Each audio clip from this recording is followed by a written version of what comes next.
यह सरकार नमस्कार my dear friends.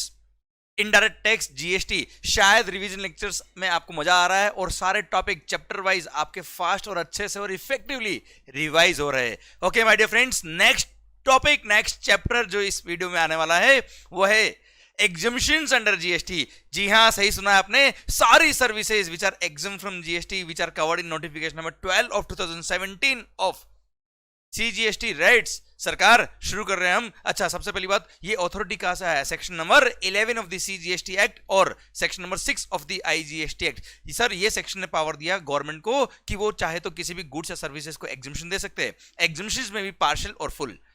Sir, exemption में भी कंडीशनल और unconditional, and exemption can be given by way of issue of notification और order, but yes, always exemption will be given in public interest, and yes, if any of the exemption is given through notification या order, then in such case वो exemption या notification applicable होगा from the date of issue। जिस दिन issue कर दिया वो notification या order उस दिन से applicable हो जाएगा, unless otherwise specified। उसमें लिख दिया कि सर फॉर एग्जाम्पल 14 फेब से वो एप्लीकेबल रहेगा तो 14 फेब से एप्लीकेबल रहेगा, नहीं तो जिस दिन वो नोटिफिकेशन इशू किया या ऑर्डर इशू किया उस दिन से वो एप्लीकेबल हो जाएगा। And yes, if any of the goods और services are fully exempted unconditionally, then SSC shall not pay any tax, मतलब उसके पास ऑप्शन नहीं है टैक्स पे करने का, वो इनपुट टैक्स क्रेडिट चेन से बाहर हो जाएगा। And he shell not pay any tax on any of the goods और सर्विस जो वो सप्लाई कर रहा है, अगर उसको फुल्ली एग्जाम किया है अनकंडीशनली तो। अच्छा, कोई भी एग्जामिशन अगर गवर्नमेंट ने दिया है तो उस एग्जामिशन में कोई क्लैरिटी चाहिए तो उसके लिए गवर्नमेंट चाहे तो with in 1 year explanation add करके क्लैरिटी दे सकता है, और वो एक्सप्लेनेशन अगर ऐड किया है तो that is just a clarification, so it will be considered as if it is the part of the original notification या order। उसको सर retrospective effect की तरह माना जाएगा। retrospective effect उसका होगा बेटा as if it is the part of the original notification या order। ओके, तो सर ये बातें हमने करी सेक्शन की। अब सर सुनिएगा ध्यान से, ये सेक्शन के पावर को यूज करके on the recommendation of the GST council government ने नोटिफिकेशन इशू कर दिया, नोटिफिकेशन नंबर 12 ऑफ 2017, जिसमें सारे एग्जामिशंस दिए हुए हैं। हाँ, ध्यान रखना सर, हम सर्विसेज के एग्जामिशन पढ़ रहे हैं, गुड्स भी कई सारी एग्जाम्ड है अंडर जीएसटी, पर सिलेबस में हमारे गुड्स का टैरिफ नहीं आता है, गुड्स के एग्जामिशन हमारे सिलेबस में नहीं आते, इसलिए हम उसकी बात नहीं करेंगे। यस, सर्विसेज कौन कौन सी एग्जाम्ड है, बात शुरू करते हैं बेटा।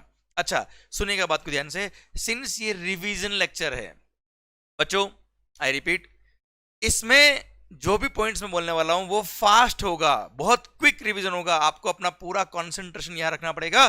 पर अगर आपने इन वीडियोस को 1 या 2 बार सुन लिया उसके बाद तो आपकी इतनी शानदार रिदम बैठेगी इन लेक्चर के साथ में कि आपको एग्जाम टाइम में और एग्जाम से पहले भी जब भी इन चैप्टर्स को इन टॉपिक को रिवाइज करना होगा, this will help you a lot. पर यस, फर्स्ट टाइम सुनते वक्त आपको पेशेंस रखते हुए ध्यान से सुनना होगा। क्लियर? अच्छा, ध्यान रखना, मैं साथ में यहाँ पे बुक भी डिस्प्ले कर सकता हूँ, पर बुक डिस्प्ले करूंगा अगर मैं तो मैं बुक में ही देखता रह जाऊंगा, और बुक को ऊपर नीचे करने में पेजेस, क्योंकि बहुत फास्ट रिवीजन करना है, पेजेस को ऊपर नीचे करने में टाइम इतना वेस्ट हो जाएगा कि रिवीजन इफेक्टिव नहीं होगा। इसलिए you have to keep book with you, and book में ध्यान रखते देखते रहिए, एग्जामिशन एंट्री देखते जाइए, और इसको सर ध्यान से सुनते जाइए जो मैं बोल रहा हूं। ओके, और उसके बाद तो सेकंड टाइम जब आप रिवीजन करेंगे तब आंख बंद करके भी ध्यान से सुनेंगे तो सारे पॉइंट आपको रिकलेक्ट होंगे बेटा। Okay, I will try my best कि इसको मैं इफेक्टिवली जितना बेस्ट हो पाए आपके लिए दे पाऊं। पर हाँ, अगेन कह रहा हूं मैं, बहुत फास्ट होगा ये, आपको अपना सर कंसंट्रेशन पूरा इधर रखना पड़ेगा। ओके, चलिए माहौल शुरू करते हैं एग्जामिशन। सर एक और बात, एग्जामिशन आपको पता है जिस तरह से मैंने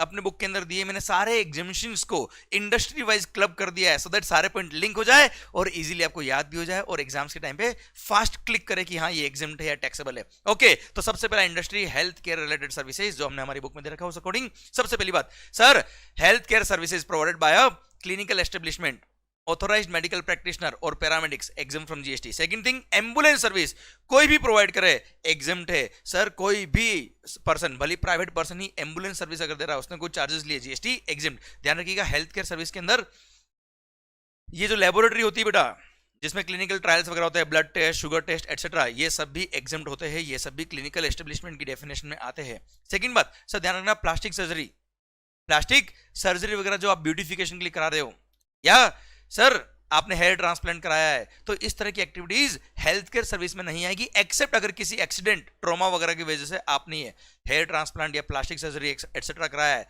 तो ऐसे केस में वो हेल्थ केयर सर्विस के स्कोप में आएगा और टैक्स एग्जम्प्ट हो जाएगा अगर clinical establishment, authorised medical practitioner या पैरामेडिक्स ने सर्विस दी है। अच्छा, सेकंड बात, आप किसी हॉस्पिटल के अंदर सर ट्रीटमेंट कराने गए, किसी पर्सन का कोई ऑपरेशन हुआ, उसके अंदर हॉस्पिटल ने चार्ज किया 1 लाख रुपए, डॉक्टर ने डॉक्टर जो ऑपरेशन कर रहा है उसने फीस अपनी ली हॉस्पिटल से 70,000 रुपी, तो 30,000 रुपए जो हॉस्पिटल ने अपने पास रिटर्न रखा अमाउंट वो भी एग्जाम होगा, 70,000 जो डॉक्टर का वो भी एग्जाम होगा, टोटल मिला के 1 लाख पूरा एग्जाम है, क्योंकि पूरा ही हेल्थ केयर सर्विसेज है बेटा।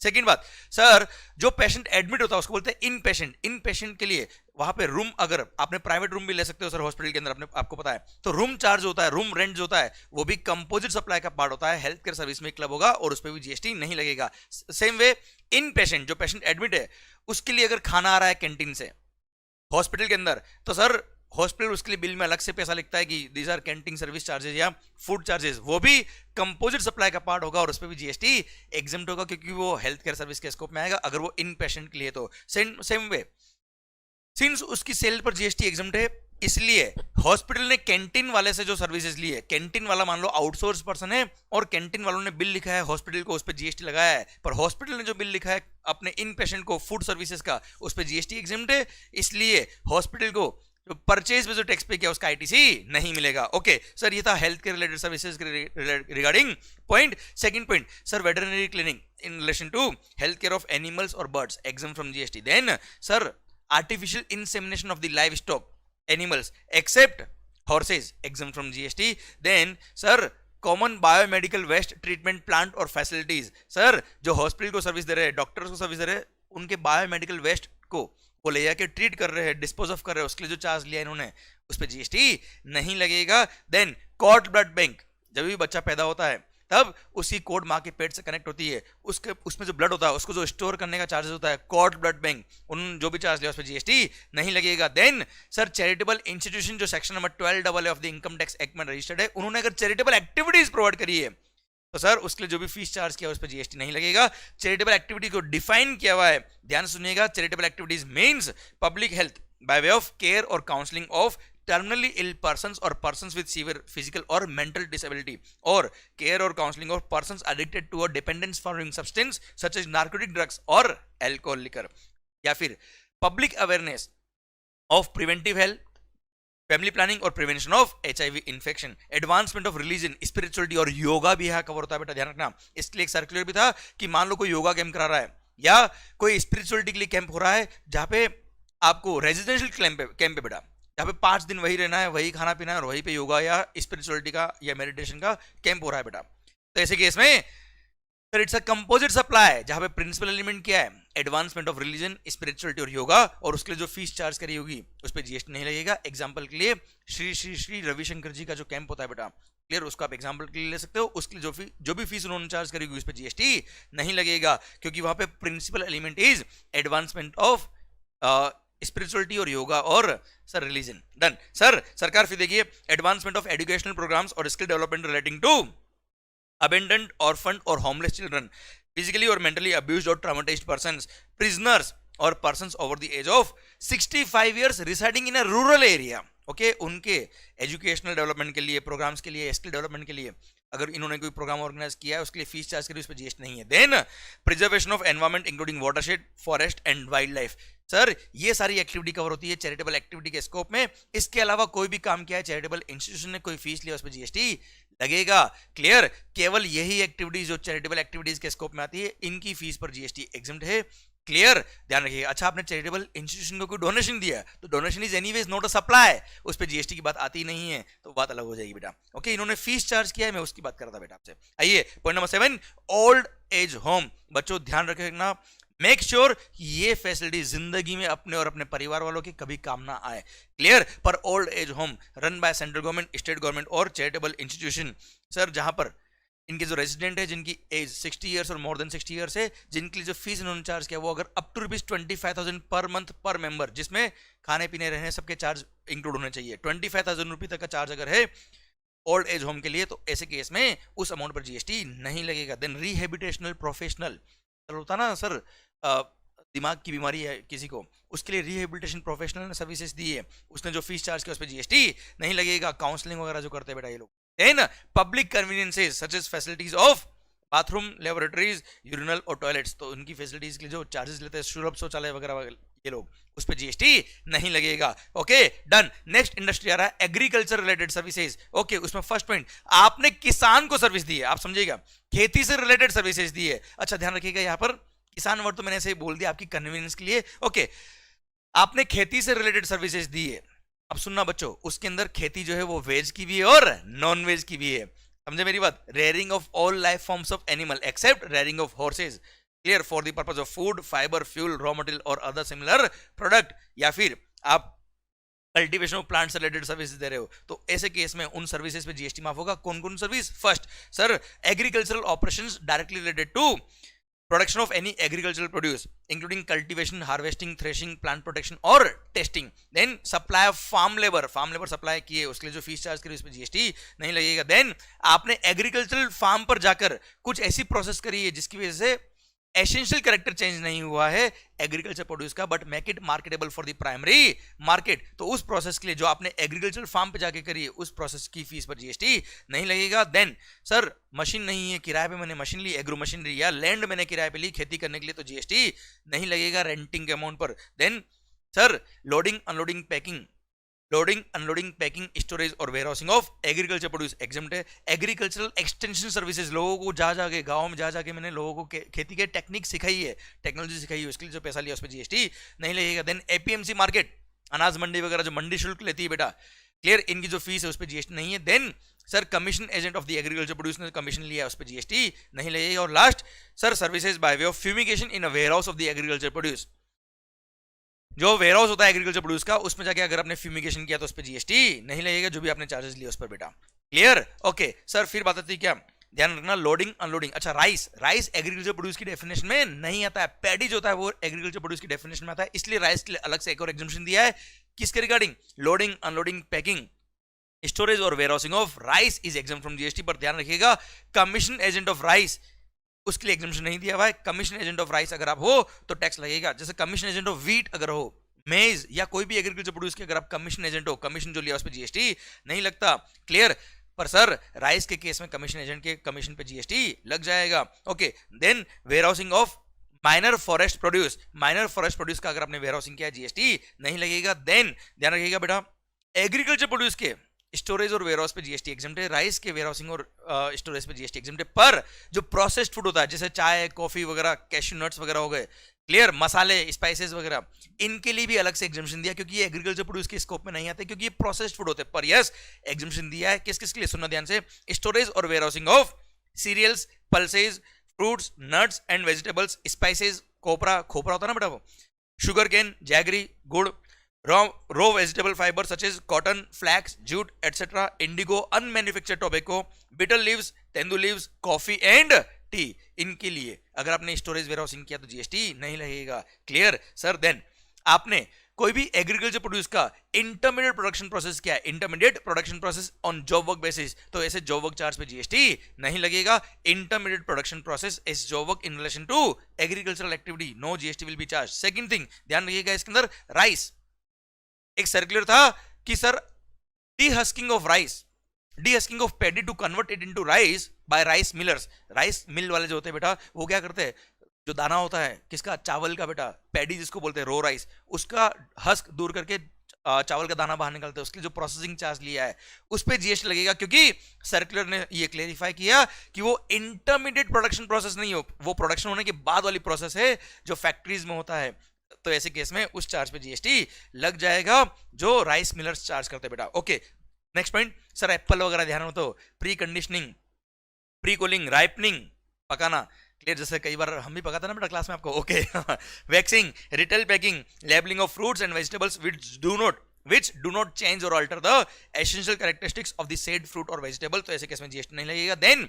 सर, ट्रांसपोर्ट की सर्विस, जीटीए की service, transport of these agriculture produce, then milk, salt, food grain including flour, pulses, rice, इनका भी transportation exempted by GTA. Same way sir, अगर आपने रेलवे या वेसल से इन्हीं गुड्स का ट्रांसपोर्ट किया from one place in India to another place in India, तो भी जीएसटी एग्जम्प्ट होगा। गुड्स कौन कौन सी है, not only agriculture produce, agriculture produce, milk, salt, food grain including floor, चावल, फ्लोर, आटा, सर, फ्लोर, पल्सेस, राइस, दाल वगैरह सब कुछ आ गया इसके अंदर बेटा, क्लियर, डन सरकार। फिर artificial insemination of livestock जो हम बात कर चुके बेटा, excluding horses, clear. Then slaughtering of animals, sir कसाई हो, कसाई, क्लियर, काटने के पैसे मिल रहे हैं आपको एनिमल्स को, सर जीएसटी नहीं लगेगा सरकार। नेक्स्ट पॉइंट है, अगर आपके पास लैंड नहीं है और आपने गवर्नमेंट से, central government, state government, union territory या लोकल अथॉरिटी से right to use natural resource लिया है for the purpose of agriculture, किसी इंडिविजुअल फार्मर ने, तो ऐसे केस में जो गवर्नमेंट को उसने रॉयल्टी पे किया है उस अमाउंट पे जीएसटी नहीं लगेगा।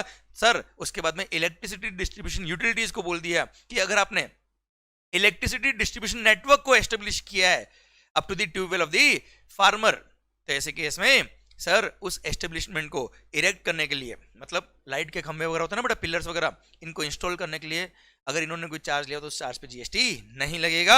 अगली बात, national centre for cold chain development authority ने जो भी गवर्निंग फीस ली है कोल्ड चेन स्टोरेज वालों से, उस फीस पे जीएसटी नहीं लगेगा। Clear, done. ये था एग्रीकल्चर रिलेटेड सर्विसेज। आ रहा है क्या एजुकेशन रिलेटेड सर्विसेज? जी हाँ, अपने सीट बेल्ट बांधते रहिए बेटा, समझे? यस, ये रिवीजन है, रिवीजन, वी आर नॉट री reading. Vision is from mind, it should be very fast, otherwise it will not B of worth. Okay बच्चों, इसको ध्यान से 1 या 2 बार जरूर सुनिएगा, फिर आप रिदम में आ जाएंगे इस लेक्चर के, मजा आने लग जाएगा। और एग्जाम टाइम पे तभी ये इफेक्टिव होगा अगर ये फास्ट होगा तो, वरना पूरा टाइम अगर लग गया तो मजा ही नहीं आएगा आपको। आइए, एजुकेशन रिलेटेड सर्विसेज। सबसे पहली बात, any service provided by an educational institution to its student, faculty, staff exempt from GST. और हाँ, आपको पता है एजुकेशनल इंस्टीट्यूशन के स्कोप में 3 तरह के एजुकेशनल इंस्टीट्यूशन आते हैं। First, pre educational institution means institution which are providing services by way of pre school education and education up to higher secondary school और इक्विवेलेंट। क्लियर, प्ले स्कूल वगैरह सब आ गए। सेकंड, सर इसमें colleges वगैरह आएंगे, ICI भी cover होगा। ऐसा institute who is providing services by way of education which is a part of a curriculum for obtaining a qualification recognized by law for the time being in force, ऐसा degree, diploma या certificate course which is recognized by law। और last है क्या, approved vocational training institute. ये सब भी क्या हो जाएंगे, एजुकेशनल इंस्टीट्यूट के स्कोप में आएंगे। और हाँ, अगर आप एजुकेशनल इंस्टीट्यूशन के स्कोप में आते हो तो आपने जो सर्विसेज दी अपने स्टूडेंट, फैकल्टी या स्टाफ को, कोई भी सर्विस, कैसी भी सर्विस, भले वो एजुकेशन से रिलेटेड हो या ना हो, जीएसटी एग्जम्प्ट है। Any service by educational institution to its student, faculty, staff exempt from GST. जैसे कोचिंग फीस ली, पढ़ाई कराने के लिए पैसा लिया, तो जीएसटी एग्जम्प्ट है इन एजुकेशनल इंस्टीट्यूशन। जैसे हम कोचिंग क्लास वाले हो गए प्राइवेट, हम एजुकेशनल इंस्टीट्यूशन की डेफिनेशन में नहीं आते, इसलिए जो भी हम फीस चार्ज करते हैं उस पर जीएसटी लगता है। ओके, पर इन एजुकेशनल इंस्टीट्यूशन, जैसे अपने स्टूडेंट, फैकल्टी, स्टाफ से सर कोई भी फीस ली, कोई भी पैसा लिया, जीएसटी नहीं लगेगा। कोई भी सर्विस अगर दी, तो जैसे बस में ट्रांसपोर्ट करने के लिए इन्होंने स्टूडेंट से पैसा लिया, तो सर ऐसे केस में जीएसटी एग्जाम होगा। अब सुनिएगा बात को ध्यान से। सेम वे, सर कोई एंट्रेंस एग्जामिनेशन हुआ, उसके लिए एंट्रेंस फी ली इन्होंने, उस पर भी जीएसटी नहीं लगेगा। देन थर्ड पॉइंट, अब आ रहा है services to educational institution, services provided to an educational institution by way of, ध्यान रखिएगा उसमें केवल 5 पॉइंट कवर है, उसमें भी फर्स्ट 3 पॉइंट केवल स्कूल के लिए एप्लीकेबल है। Services provided to an educational institution by way of transportation of the student, faculty, staff. School के पास खुद की बस नहीं, उसने किसी से बस, सर किसी बस वाले से कांटेक्ट किया और उन्होंने बोला कि आप हमको transport of student, faculty, staff की सर्विस दोगे क्या? उसने बोला यस, तो ऐसे केस में उसने जो भी चार्ज लिया उस पर जीएसटी नहीं लगेगा। सेम वे, ध्यान रखिएगा, उस जो ट्रांसपोर्ट वाला था उसके पास बसेस कम पड़ गई, उसने क्या किया, किसी के पास बस एक्स्ट्रा थी, उससे बस हायर पे ली। Clear, to provide this transport of student, faculty, staff to school, तो ऐसे केस में उसने जो हायरिंग सर्विसेज ली ऑफ द बसेस, उस पर भी जीएसटी एग्जम्प्ट है। ये पॉइंट आगे दे रखा है, पर यस मैंने यहाँ क्लब कर दिया आपके लिए, क्लियर, लिंक कर दिया। Then services provided to an educational institution by way of catering including any mid day meals scheme sponsored by the central government और स्टेट गवर्नमेंट और union territory. Then sir services provided to an educational institution, ये केवल school के लिए बेटा, 3 point. Third point, security, cleaning और housekeeping services performed in such educational institution. ध्यान रखना सर, कैटरिंग सर्विसेज तो कहीं भी दी चलेगा, मतलब बाहर कहीं गार्डन बुक कराया और वहां कैटरिंग सर्विसेज दी स्कूल को, जीएसटी एग्जम्प्ट है। पर सर यहां पे क्या लिखा है, क्लीनिंग, सिक्योरिटी और housekeeping services performed in such educational institution, तो ऐसे केस में स्कूल के अंदर अगर आपने प्रीमाइसेस के अंदर आपने क्लीनिंग, सिक्योरिटी और हाउसकीपिंग सर्विसेज दी तो ही एग्जम्प्ट रहेगी, बाहर दी तो एग्जम्प्ट नहीं रहेगी। अच्छा, ये तीनों पॉइंट जो मैंने आपको पढ़ाया, ट्रांसपोर्ट वाला, कैटरिंग वाला और सिक्योरिटी, क्लीनिंग, हाउसकीपिंग वाला, this is only for schools और प्री स्कूल्स। सर अब जो बात कर रहा हूं ध्यान रखिएगा, services relating to admission to और conduct of examination by such institution, उससे रिलेटेड आपने कोई भी सर्विस दी तो सारे एजुकेशनल इंस्टीट्यूशन के लिए एग्जामिनेशन मिलेगा। क्लियर। नेक्स्ट जो बात कर रहा हूं वो केवल कॉलेजेस, आईसीआई वगैरह के लिए एप्लीकेबल है, जो रिकॉग्नाइज बाय लॉ कोई डिग्री प्रोवाइड करते हैं या सर्टिफिकेट वगैरह दे रहे हैं बेटा। तो sir supply of online educational journals और पीरियोडिकल्स, क्लियर? अगर आपने किसी कॉलेज को या आईसीआई को या कोई institute who is providing recognised degree या सर्टिफिकेट या डिप्लोमा, तो ऐसे केस में उनको जो सर्विसेज दी है उसके लिए एग्जाम रहेगा। ये ध्यान रखना, ये वाला पॉइंट स्कूल्स के लिए नहीं है, ऑनलाइन जर्नल्स और पीरियोडिकल वाला, और सेकंड वोकेशनल एजुकेशन प्रोवाइड करने वाले लोगों के लिए भी नहीं है।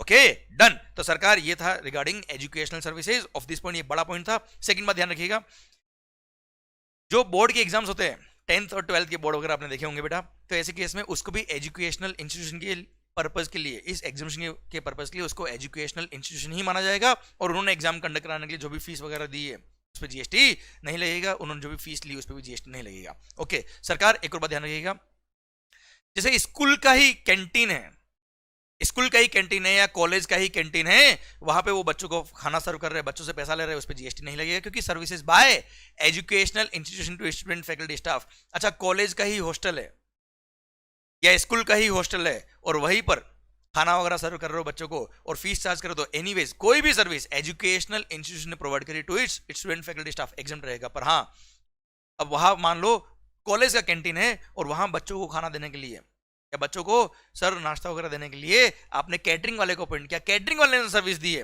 किसको? कॉलेज को बेटा, या कॉलेज के हॉस्टल को। तो ऐसे केस में services to educational institution catering वाली सर्विसेज एग्जाम तो रहती है, पर वो केवल स्कूल के लिए रहती है, कॉलेजेस को तो टैक्स लग जाएगा और ऐसे केस में उसका आईटीसी नहीं मिलेगा कॉलेज को, क्योंकि कॉलेज जो सर्विस दे रहा है बच्चों को उस पर जीएसटी एग्जाम रहती है। क्लियर? तो catering services to college taxable रहती है बेटा, पर catering service by college to students exempt रहती है, इसलिए परचेज पे अगर कोई टैक्स पे किया तो उसका आईटीसी नहीं मिलेगा। क्लियर? ओके सरकार, ध्यान रखिएगा, IIM Indian Institute of Management, इसका अलग से एक्ट पास हो गया था बेटा, इसलिए ये भी एजुकेशनल इंस्टीट्यूशन की डेफिनेशन में आ गया है। और इन्होंने अगर अपने स्टूडेंट फैकल्टी स्टाफ को कोई भी सर्विस दी तो वो भी एग्जाम रहेगी। पर यहां पर एक सर्कुलर ने बोला कि ये लोग क्या करते हैं, आईएम वगैरह कुछ लॉन्ग टर्म ड्यूरेशन कोर्स कराते हैं जो तो स्टूडेंट्स के लिए होते हैं, जैसे एमबीए वगैरह जो कराते हैं ये लोग, वो तो स्टूडेंट के लिए होता है, उस पर जीएसटी एग्जाम। पर कुछ शॉर्ट टर्म ड्यूरेशन कोर्स भी होते हैं, जैसे सर हम चार्टर्ड अकाउंटेंट्स के लिए भी एक कोर्स कराते हैं इन्होंने, 15 दिन का course, diploma course, how to develop your practice, how to maintain your sir social responsibility etcetera, या आर्म्ड फोर्सेस के लिए 10 दिन का ट्रेनिंग, 15 दिन का ट्रेनिंग। तो इस तरह के लिए पार्टिसिपेंट्स के लिए जो ये प्रोग्राम करते हैं, जो शॉर्ट ड्यूरेशन कोर्स होते हैं, those are not provided to student faculty staff, इसलिए उन कोर्सेज पे टैक्स लगेंगे। बाकी लॉन्ग टर्म ड्यूरेशन कोर्स जो अपने स्टूडेंट को प्रोवाइड कर रहे हैं उस पर जीएसटी नहीं लगेगा। सेम वे ध्यान रखिएगा, मेरीटाइम इंस्टीट्यूट जो डायरेक्टर जनरल ऑफ शिपिंग के थ्रू अप्रूव होते हैं मेरीटाइम कोर्सेज, वो भी एजुकेशनल इंस्टीट्यूशन की डेफिनेशन में आते हैं और उन्होंने जो फीस चार्ज करी उस पर भी जीएसटी नहीं लगता, ये भी सर्कुलर था बेटा। ओके आइए अब आ रहे क्या कुछ वोकेशनल कोर्सेज के नाम भी बेटा, पॉइंट नंबर 3 के regarding any service provided bye. अच्छा ध्यान रखिएगा बेटा, ये सब पॉइंट में इंडस्ट्री स्पेसिफिक जितने भी थे बेटा एक साथ क्लब करे हुए, इनके सबके रेस्पेक्टिव एंट्री नंबर मैंने बुक में भी दिया हुआ है, पर एक्चुअल एंट्री नंबर जो एग्जामिनेशन नोटिफिकेशन का है वो आप नहीं भी याद करेंगे एग्जामिनेशन पर्पस के लिए, चल जाएगा बच्चों, इतना याद हो भी नहीं पाएगा। मैं बोल भी दूंगा आपको कि ये सारे एंट्री नंबर याद कर लो, वैसे भी बहुत मुश्किल है, इसलिए अननेसेसरी अपने टाइम इतना खराब ना करें, उसके लिए एंट्री नंबर याद करने की जरूरत नहीं है। Okay sir, any service provided bye, और हाँ एक बात और मैं कह देता हूं, जितने भी एग्जामिनेशन हम पढ़ रहे हैं आपको ऐसे टिप्स पे याद करने की जरूरत नहीं है। क्लियर? कि आंख बंद करके एग्जाम में क्वेश्चन नहीं आएगा, write down 50 points of mega examination list if any, और पूरे 40 मार्क आपको मिल गए, खत्म, एक ही क्वेश्चन है एग्जाम में, ऐसा आएगा क्या? नहीं, एग्जाम में कोई क्वेश्चन बनेगा तो आपका माइंड वहां प्ले करना चाहिए क्या, हाँ ये पॉइंट देखते ये एग्जाम की टैक्सेबल है, वो क्लिक होना चाहिए बस, इसलिए ये रिवीजन लेक्चर आपको हेल्प करेगा क्लिक कराने में कि ये एग्जाम है या नहीं है। आइए services, any service provided by the national skill development corporation set up by the government of India, और services provided by sector skill council approved by the national skill development corporation, और assessment agency approved by sector skill council और national skill development corporation, और a training partner approved by the national skill development corporation और the sector skill council. इन्होंने services दी है in relation to the national skill development programme implemented by the national skill development corporation, या फिर इन्होंने vocational skill development programme run किया है under the national skill certification and monetary reward scheme, और any other scheme implemented by the national skill development corporation. कुल मिला के हिंदुस्तान में स्किल डेवलपमेंट करने के लिए लोगों को एम्प्लॉयमेंट मिल पाए, वोकेशनल कोर्सेज जो ये रन करते हैं उसके लिए जो फीस चार्ज किया उस पर जीएसटी नहीं लगेगा। सेम में दीनदयाल उपाध्याय ग्रामीण कौशल्य योजना के थ्रू किसी भी ट्रेनिंग प्रोवाइडर ने सर ट्रेनिंग प्रोवाइड करी है और स्टूडेंट्स वगैरह से जो फीस लिया उस पर जीएसटी नहीं लगेगा, जो भी ट्रेनिंग लेने आए पार्टिसिपेंट्स उनसे। क्लियर? देन सर अगर आप सर्विसेज दे रहे हो as an assessment body, clear, services by assessing bodies empanelled centrally by the director general of training, minister of skill development और एंटरप्रेन्योरशिप इन्होंने सर्विसेज दी है असेसिंग बॉडीज ने by way of assessment under the skill development initiative scheme. तो sir इन्होंने असेसमेंट का जो पैसा लिया उस पर जीएसटी नहीं लगेगा। प्लस ऐसा कोई प्रोग्राम जिसका सारा एक्सपेंडिचर, ऐसा कोई ट्रेनिंग प्रोग्राम जिसका सारा expenditure central government, state government, union territory on कर रही है, तो ऐसे ट्रेनिंग प्रोग्राम पे सर, ऐसे ट्रेनिंग प्रोग्राम के लिए आपने कोई फीस चार्ज किया सेंट्रल गवर्नमेंट, स्टेट गवर्नमेंट या यूनियन टेरिटरी को, तो उस फीस पे भी जीएसटी नहीं लगेगा। देन सर अगला पॉइंट आता है क्या, अरे dance class services in relation to training और coaching in recreational activities relating to arts और culture, recreational activities relating to arts और कल्चर और स्पोर्ट्स। पर ध्यान रखना, स्पोर्ट्स की सर्विसेज, स्पोर्ट्स सिखाने की services should be provided by a charitable institution registered under section number 12 of the income tax act. Clear? तो आर्ट्स और कल्चर, डांस वांस, स्कल्पचर मेकिंग, म्यूजिक वगैरह जो सीखने आप गए वो तो कहीं भी चले जाओ, तो सर उसने जो फीस चार्ज किया उस पर जीएसटी नहीं है। पर स्पोर्ट्स अगर सीखने गए हो तो वो अगर चैरिटेबल इंस्टीट्यूशन है और उसने सिखाया तो ही टैक्स एग्जम्प्ट रहेगा, नहीं तो टैक्स लग जाएगा किसी प्राइवेट पर्सन ने स्पोर्ट्स सिखाने की ट्रेनिंग के पैसे लिए। क्लियर? माहौल सरकार। आइए नेक्स्ट है क्या, एंटरटेनमेंट, एंटरटेनमेंट और entertainment and sports related services. Sir अरे म्यूजियम गए क्या कभी? जाना जरूर, टिकट पे जीएसटी नहीं लगता है बेटा, अपने बच्चों को जरूर लेके जाना अगर आप नहीं गए अब तक तो। Services by way of admission to a museum, national park, wild life sanctuary और टाइगर रिजर्व और जू। क्लियर? चिड़ियाघर वगैरह देखने जाओ, टिकट के अमाउंट पे जीएसटी नहीं लगता। बस ध्यान रखना वहां पे थोड़ा सा लायन से दूर रहना बेटा, फिर पता पड़ा उसको आप चॉकलेट खिलाने गए, वो अपने कोई सर ओके मेरा पॉइंट आपसे ये है, services by way of. Next point sir, protected monuments, Agra का ताजमहल, दिल्ली का Jantar Mantar etcetera. Sir services by way of admission to a protected monument so declared under the ancient monument and archaeological act, तो sir उसके case में GST नहीं लगेगा। Entry ticket बेटा। Clear?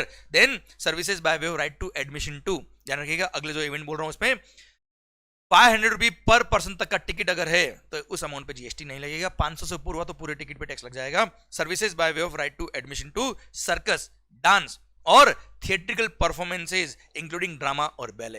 Then award function, concert, pageant, musical performance और any sporting event, any sporting event. Clear? भले वो recognise sporting event हो या रिकॉग्नाइज स्पोर्टिंग इवेंट ना हो। Then sir planetarium, sir planetarium गए, जैसे नेहरू प्लेनेटोरियम बना हुआ है मुंबई के अंदर वर्ली में। क्लियर? यहाँ पे अगर आप गए हो तो एंट्री टिकट अगर आपका 500 रुपये पर पर्सन तक का है तो जीएसटी नहीं लगेगा। ध्यान रखना, रिकॉग्नाइज स्पोर्टिंग इवेंट हो या अनरिकॉग्नाइज स्पोर्टिंग इवेंट हो, दोनों के लिए 500 रुपये पर पर्सन तक का टिकट का अमाउंट दे रखा है जो एग्जम्प्ट रहेगा। क्लियर? डन। तो रिकॉग्नाइज स्पोर्टिंग इवेंट को अलग से आपको याद करने की जरूरत नहीं है, कोई भी स्पोर्टिंग इवेंट हो चलेगा बेटा। क्लियर? अच्छा ये तो था कोई डांस इवेंट वगैरह हो रहा है, वहां पे आपने डांस देखने गए, एंट्री टिकट था। अब आप डांस करने गए और आपको पैसे मिल रहे हैं, रवे हो उसकी बात नहीं कर रहा हूं मैं। सर आप एक परफॉर्मिंग आर्टिस्ट हो, आप एक आर्टिस्ट हो और आपने किसी इवेंट में परफॉर्म किया है और उसके लिए पैसा मिल रहा है, तो उसके लिए एक एग्जीबिशन दिया हुआ है, services by an artist by way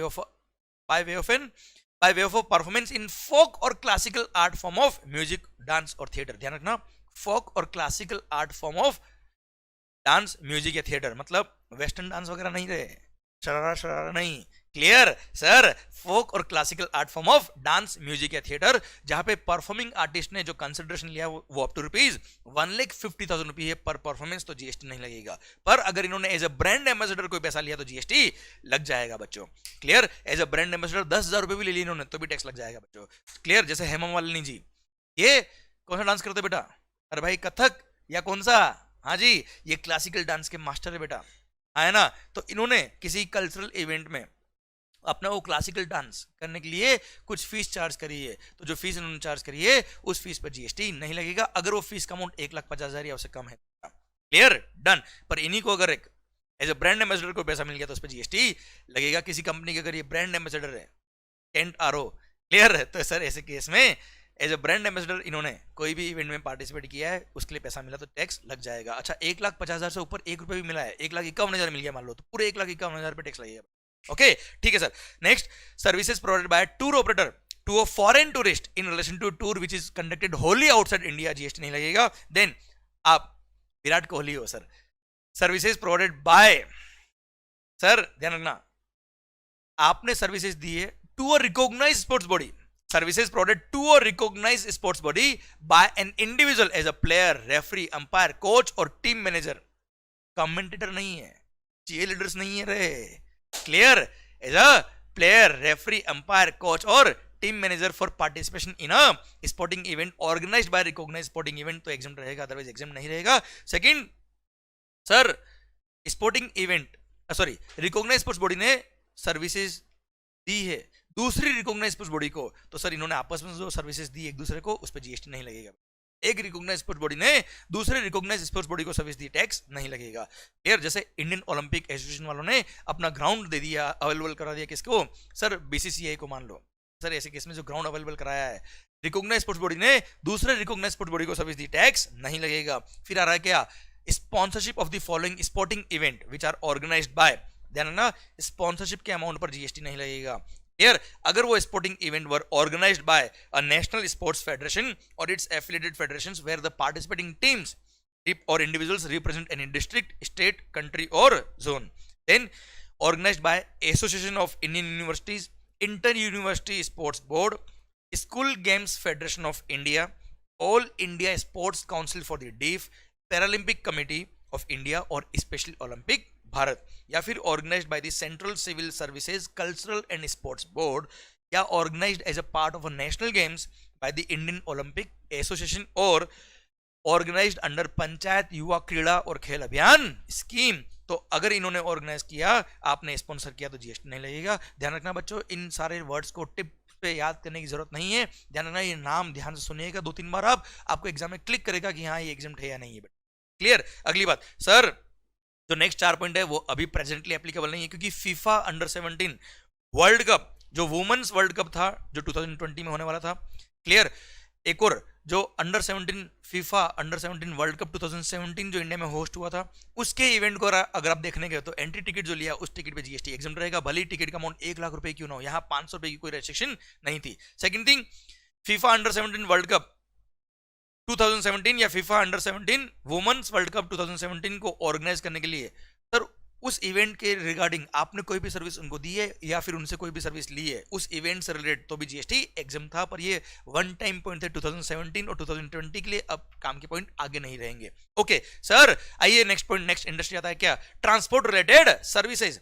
sir सबसे पहली बात, services by way of transportation of the passengers with और without accompanied belonging.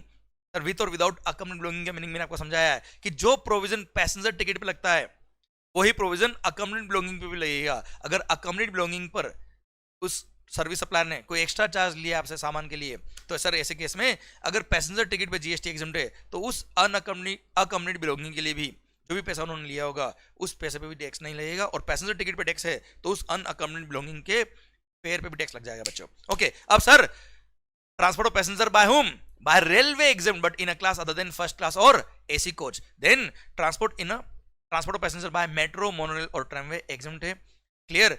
Then sir जैसे ही मैंने मेट्रो, मोनोरेल बोला है, ध्यान रखना यहाँ पे एसी कोच होते हैं ऑब्वियसली। नॉर्मल ट्रेन के अंदर बोला है कि एसी कोच या फर्स्ट क्लास टैक्सेबल रहेंगे, बाकी सब रेलवे एग्जाम रहेगी। Metro, monorail, tramway obviously exam रहेंगे, भले एसी हो नॉन एसी कोई फर्क नहीं पड़ता। Then inland waterways, then sir समंदर में आपने ट्रांसपोर्ट किया in a vessel between places located in India. Okay, inland waterways भी एग्जाम है, और वेसल से ट्रांसपोर्ट किया, जैसे बॉम्बे से गोवा गए। Clear? Between places located in India other than predominantly for tourism purpose, तो जीएसटी एग्जाम रहेगा। मीटर्ड के auto rickshaw including e rickshaw, GST नहीं लगेगा बच्चा। क्लियर? देन अगले पॉइंट में साथ में मैं कंटिन्यू कर रहा हूं, ध्यान रखिएगा। बाय एयर भी ट्रांसपोर्ट किया तो भी जीएसटी एग्जाम रहेगा, बट बाय एयर केवल 9 प्लेसेस बताए हुए इन्होंने, 9 प्लेस, वहां अगर गए हो या वहां से आए हो तो जीएसटी नहीं लगेगा। 9 प्लेस कौन से? 7 सिस्टर्स, यस वो नॉर्थ ईस्ट रीजन वाले 7 सिस्टर्स, एक ब्रदर सिक्किम और एक डोगरा, बागडोगरा। क्लियर? वहां अगर फ्लाइट से गए हो या फ्लाइट से आए हो तो ऐसे केस में उसके टिकट पे जीएसटी नहीं लगेगा। Then non AC contract carriage, non AC contract carriage में अगर आपने ट्रांसपोर्ट किया है other than predominantly for tourism, conducted tour, charter और हायर, तो जीएसटी नहीं लगेगा। प्लस ध्यान रखना बेटा, अगर आप रेडियो टैक्सी में ट्रैवल करो तो हमेशा टैक्स लगेगा, भले वो कॉन्ट्रैक्ट कैरीज एसी हो नॉन एसी हो, उससे कोई फर्क। Plus non AC stage carries, जो ये रोडवेज की बसेस वगैरह होती है, बेस्ट की बसेस वगैरह जो होती है, नॉन एसी स्टेज कैरीज, उस पर भी जीएसटी नहीं लगेगा। क्लियर? डन। तो सरकार कुल मिला के दोनों पॉइंट को मर्ज करके देखे तो यूजुअली जिसमें आम आदमी ट्रैवल करते हो उस पर जीएसटी एग्जाम किया हुआ है। जो एसी वाले ट्रैवल होते हैं, जैसे बाय एयर आप ट्रैवल कर रहे हो नॉर्मल मुंबई से दिल्ली जा रहे हो, या आप एसी बस में ट्रैवल कर रहे हो, एसी टैक्सी में ट्रैवल कर रहे हो, रेडियो टैक्सी में ट्रैवल कर रहे हो, एसी रेलवे में ट्रैवल कर रहे हो, तो इन सब पे टैक्स लगाया हुआ है बच्चों। ओके, आइए बच्चों नेक्स्ट पॉइंट पढ़ते हैं हम सर।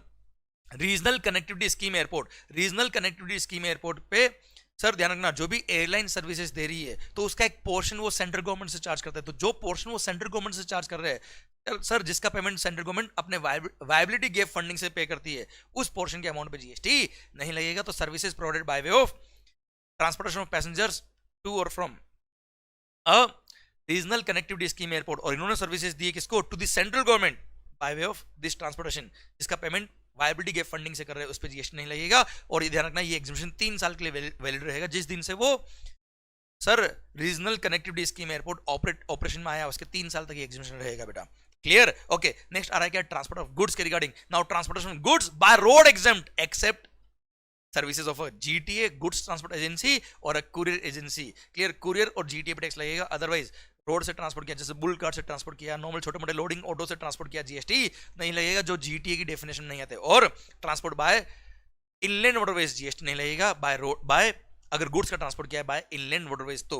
ओके, अब आ रहा है क्या, ध्यान रखना बेटा, अगर आउट ऑफ इंडिया से कोई गुड्स इंडिया में आ रहा है बाय एयरक्राफ्ट, तो transport of goods by an aircraft from a place outside India up to the customs station of clearance in India, वहां तक के फ्रेट पे जीएसटी नहीं लगेगा। अब सर गुड्स इंडिया से बाहर जा रही है, तो transport of goods by vessel या बाय एयरक्राफ्ट, दोनों ही केस में एग्जामिशन मिलेगा। From customs station of clearance in India to a place outside India, भले ही वेसल से ट्रांसपोर्ट करो, भले ही बाय एयर ट्रांसपोर्ट करो, जीएसटी एग्जेम्प्टेड टिल 30 सितंबर 2021।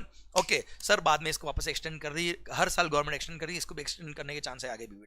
ओके सरकार, सैटेलाइट लॉन्चिंग सर्विसेज, ध्यान रखिएगा, सैटेलाइट लॉन्चिंग सर्विसेज को भी गवर्नमेंट ने क्या किया हुआ है, एग्जाम किया हुआ है, एग्जाम कर दिया, नया पॉइंट आया था बेटा, satellite launch services, satellite launch services by ISRO, अंतरिक्ष कॉर्पोरेशन ऑफ इंडिया लिमिटेड और अंतरिक्ष कॉर्पोरेशन लिमिटेड और न्यू स्पेस इंडिया लिमिटेड। तो सर सैटेलाइट लॉन्चिंग के लिए जो भी इन्होंने फीस लिया उस पर जीएसटी नहीं लगेगा। अब जो पॉइंट आ रहा है बेटा ध्यान रखना, रेलवे और वेसल और नेक्स्ट पॉइंट आएगा जीटीए के लिए, ये कुछ स्पेसिफिक गुड्स के लिए एग्जामिशन दिया हुआ है for transportation between one place in India to another place in India. ध्यान रखिए, मैं बात कर रहा हूं, अब बात कर रहा हूं किसके लिए, रेलवे और वेसल ने अगर इन फॉलोइंग गुड्स का ट्रांसपोर्टेशन किया है, क्लियर, किन किन का, relief material meant for victims of natural और मैन-मेड डिजास्टर्स, देन डिफेंस और मिलिट्री इक्विपमेंट्स, न्यूज़पेपर्स और magazines registered with register of newspapers, railway equipment और materials, agricultural produce, milk, salt, food grain including flour, pulses and rice, organic manure, इनका transport किया है by railway और vessel, तो GST exempt रहेगा।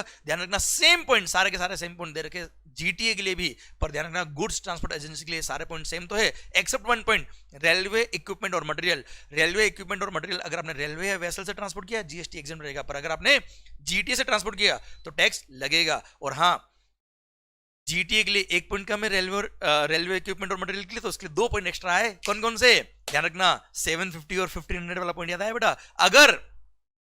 अगर आपने गुड्स ट्रांसपोर्ट एजेंसी के थ्रू ट्रांसपोर्ट कराया और उसे पूरे गुड्स कैरेज में जितने भी गुड्स है उन सब का फ्रेट मिला के 1500 या उससे कम है, इंडिविजुअल कंसाइनी वाइज मत देखना, टोटल फ्रेट पहले देखना, टोटल फ्रेट जो सारे गुड्स है सारे लोगों के लिए मिला के उन सब का टोटल फ्रेट मिला के 1500 या उससे कम है तो जीएसटी एग्जाम, पर 1500 से ऊपर है तो टैक्स लगेगा। पर उस केस में जिन जिन इंडिविजुअल कंसाइनी के लिए, कंसाइनर नहीं देखना, individual consignee, irrespective of number of parcels, irrespective of number of consignor who are sending the goods, consignee wise देखना, अगर 750 या उससे कम फ्रेट है पर कंसाइनी तो ऐसे केस में उस पर जीएसटी नहीं लगेगा। Clear, done. अच्छा ध्यान रखना, जीटीए के लिए हमने आरसीएम के टाइम पे भी पॉइंट पढ़ा था कि जीटीए ने उन 7 कैटेगरी ऑफ पर्संस को सर्विसेज दी है, याद है बेटा, 7 स्पेसिफाइड कैटेगरी ऑफ पर्संस, तो ऐसे केस में टैक्स लगेगा और रिवर्स चार्ज में वो लोग ही पे करेंगे अगर जीटीए ने 5% टैक्स पे करने वाला ऑप्शन लिया है तो। क्लियर, पर अगर जीटीए ने उन 7 कैटेगरी ऑफ पर्सन के अलावा किसी और को सर्विस दी तो जीएसटी एग्जाम्प्ट है। वो 7 कैटेगरी कौन कौन की, वापस मैं रिवाइज करता हूं, factory registered under factories act, society registered under societies act, cooperative society, body corporate, partnership firm whether registered और not including AOP, sir casual taxable person registered under GST और any other person who is registered under GST, तो sir इनको अगर services दी है GTA ने तो tax लगेगा। इन 7 के अलावा किसी को भी सर्विस दी तो टैक्स एग्जेम्प्ट है। प्लस जीटीए ने अगर गवर्नमेंट के एस्टेब्लिशमेंट या गवर्नमेंट के डिपार्टमेंट को सर्विस दी है, सेंट्रल गवर्नमेंट, स्टेट गवर्नमेंट या यूनियन टेरिटरी के डिपार्टमेंट या एस्टेब्लिशमेंट को या लोकल अथॉरिटी को या गवर्नमेंटल एजेंसी को जो जीएसटी में रजिस्टर्ड है only for the purpose of deducting TDS under GST, तो सर अंडर सेक्शन 51, तो ऐसे केस में वो केवल टीडीएस के पर्पस के लिए गवर्नमेंट डिपार्टमेंट वगैरह रजिस्टर्ड है तो उनको जीटी ने कोई भी सर्विस दी है तो जीएसटी नहीं लगेगा। क्लियर, जीएसटी एग्जेम्प्ट है बेटा, सो दैट उन पर अननेसेसरी रिवर्स चार्ज में टैक्स पे करने की लायबिलिटी नहीं आ जाए। इसीलिए गवर्नमेंट डिपार्टमेंट वगैरह जो केवल और केवल टीडीएस के पर्पस के लिए रजिस्टर्ड है, किसी और पर्पस के लिए वो रजिस्टर्ड नहीं है, तो जीटी ने जो सर्विस उनको दी उस पर जीएसटी नहीं लगेगा। देन नेपाल और भूटान को गुड्स भेज रहे हो आप तो इन सर ध्यान रखना बेटा, supply of services associated with transit cargo to Nepal और Bhutan which are called land locked countries, तो सर नेपाल भूटान को गुड्स भेजने के लिए कोई भी सर्विस दी, अच्छा services which are associated with transit cargo to Nepal और भूटान, इसके अंदर केवल ट्रांसपोर्ट की सर्विस नहीं है, ट्रांसपोर्ट की सर्विस तो ही है, ट्रांजिट इंश्योरेंस भी है, कार्गो हैंडलिंग सर्विसेज भी है, ये सारी सर्विसेज में आती है बेटा, क्लियर, जीएसटी नहीं लगेगा। देन सर आपने किराए पे दिया है ट्रक, किसको, जीटीए को, समझना sir, services by way of giving on hire to a goods transport agency a motor vehicle meant to carry passengers, meant to carry goods, clear, loading vehicle दिया है आपने, स्टेट ट्रांसपोर्ट अंडरटेकिंग को a motor vehicle meant to carry more than 12 passenger दिया है। Same way आपने local authority को electrically operated vehicle दिया है which is meant to carry more than 12 passenger, तो जीएसटी एग्जेम्प्ट रहेगा। जीटीए को आपने means of transport of goods दिया है, ट्रक या लोडिंग वैन दिया है, जीएसटी एग्जेम्प्ट रहेगा। देन सर याद आया वो स्कूल को जो person transport of student faculty staff की सर्विस दे रहा है, उस पर्सन ने किसी से अगर बसेस रेंट पे लिए, हायर पे लिए, तो उस पर भी जीएसटी नहीं लगेगा। Clear, done. Same way toll charges अगर आपने पे किए रोड पे, होता है ना बेटा ब्रिज वगैरह पे, services by way of access to a road और a bridge on payment of toll charge, GST नहीं लगेगा। Same way services by way of access to a road और bridge on payment of annuity form में pay किया तो भी GST नहीं लगेगा। These are all related to transport related services. आ रहा है क्या, कंस्ट्रक्शन रिलेटेड सर्विसेज, दिल थाम के बैठेगा बच्चों, ध्यान रखना, ये रिवीजन आपके लिए बहुत हेल्पफुल हो सकता है अगर आपने इसको इफेक्टिवली ध्यान से सुना है तो, कॉन्सेंट्रेशन के साथ। आइए, कंस्ट्रक्शन रिलेटेड सर्विसेज। सरकार, सबसे पहली बात, आपने किसी का अगर घर बनाया है बेटा, परिवार की बात नहीं कर रहा हूं, घर मकान, हाँ सर, कंस्ट्रक्शन की सर्विसेज दी, वो भी pure labour service without material, तो ऐसे केस में न्यू कंस्ट्रक्शन अगर आपने किया है, ध्यान रखना बेटा, ओरिजिनल वर्क्स मतलब नया कंस्ट्रक्शन किया है, रिपेयर रिनोवेशन नहीं बोल रहा मैं आपको, तो ऐसे केस में single residential unit otherwise than as a part of a residential complex, तो सर अगर आपने उसका कंस्ट्रक्शन किया है तो जीएसटी नहीं लगेगा सिंगल रेजिडेंशियल यूनिट का। ओके सर, ध्यान रखना, more than one single residential unit अगर हो जाता है तो उसको रेजिडेंशियल कॉम्प्लेक्स बोलते हैं, इसलिए सिंगल रेजिडेंशियल यूनिट का अगर आपने कंस्ट्रक्शन किया है नया, वो भी, तो जीएसटी नहीं लगेगा।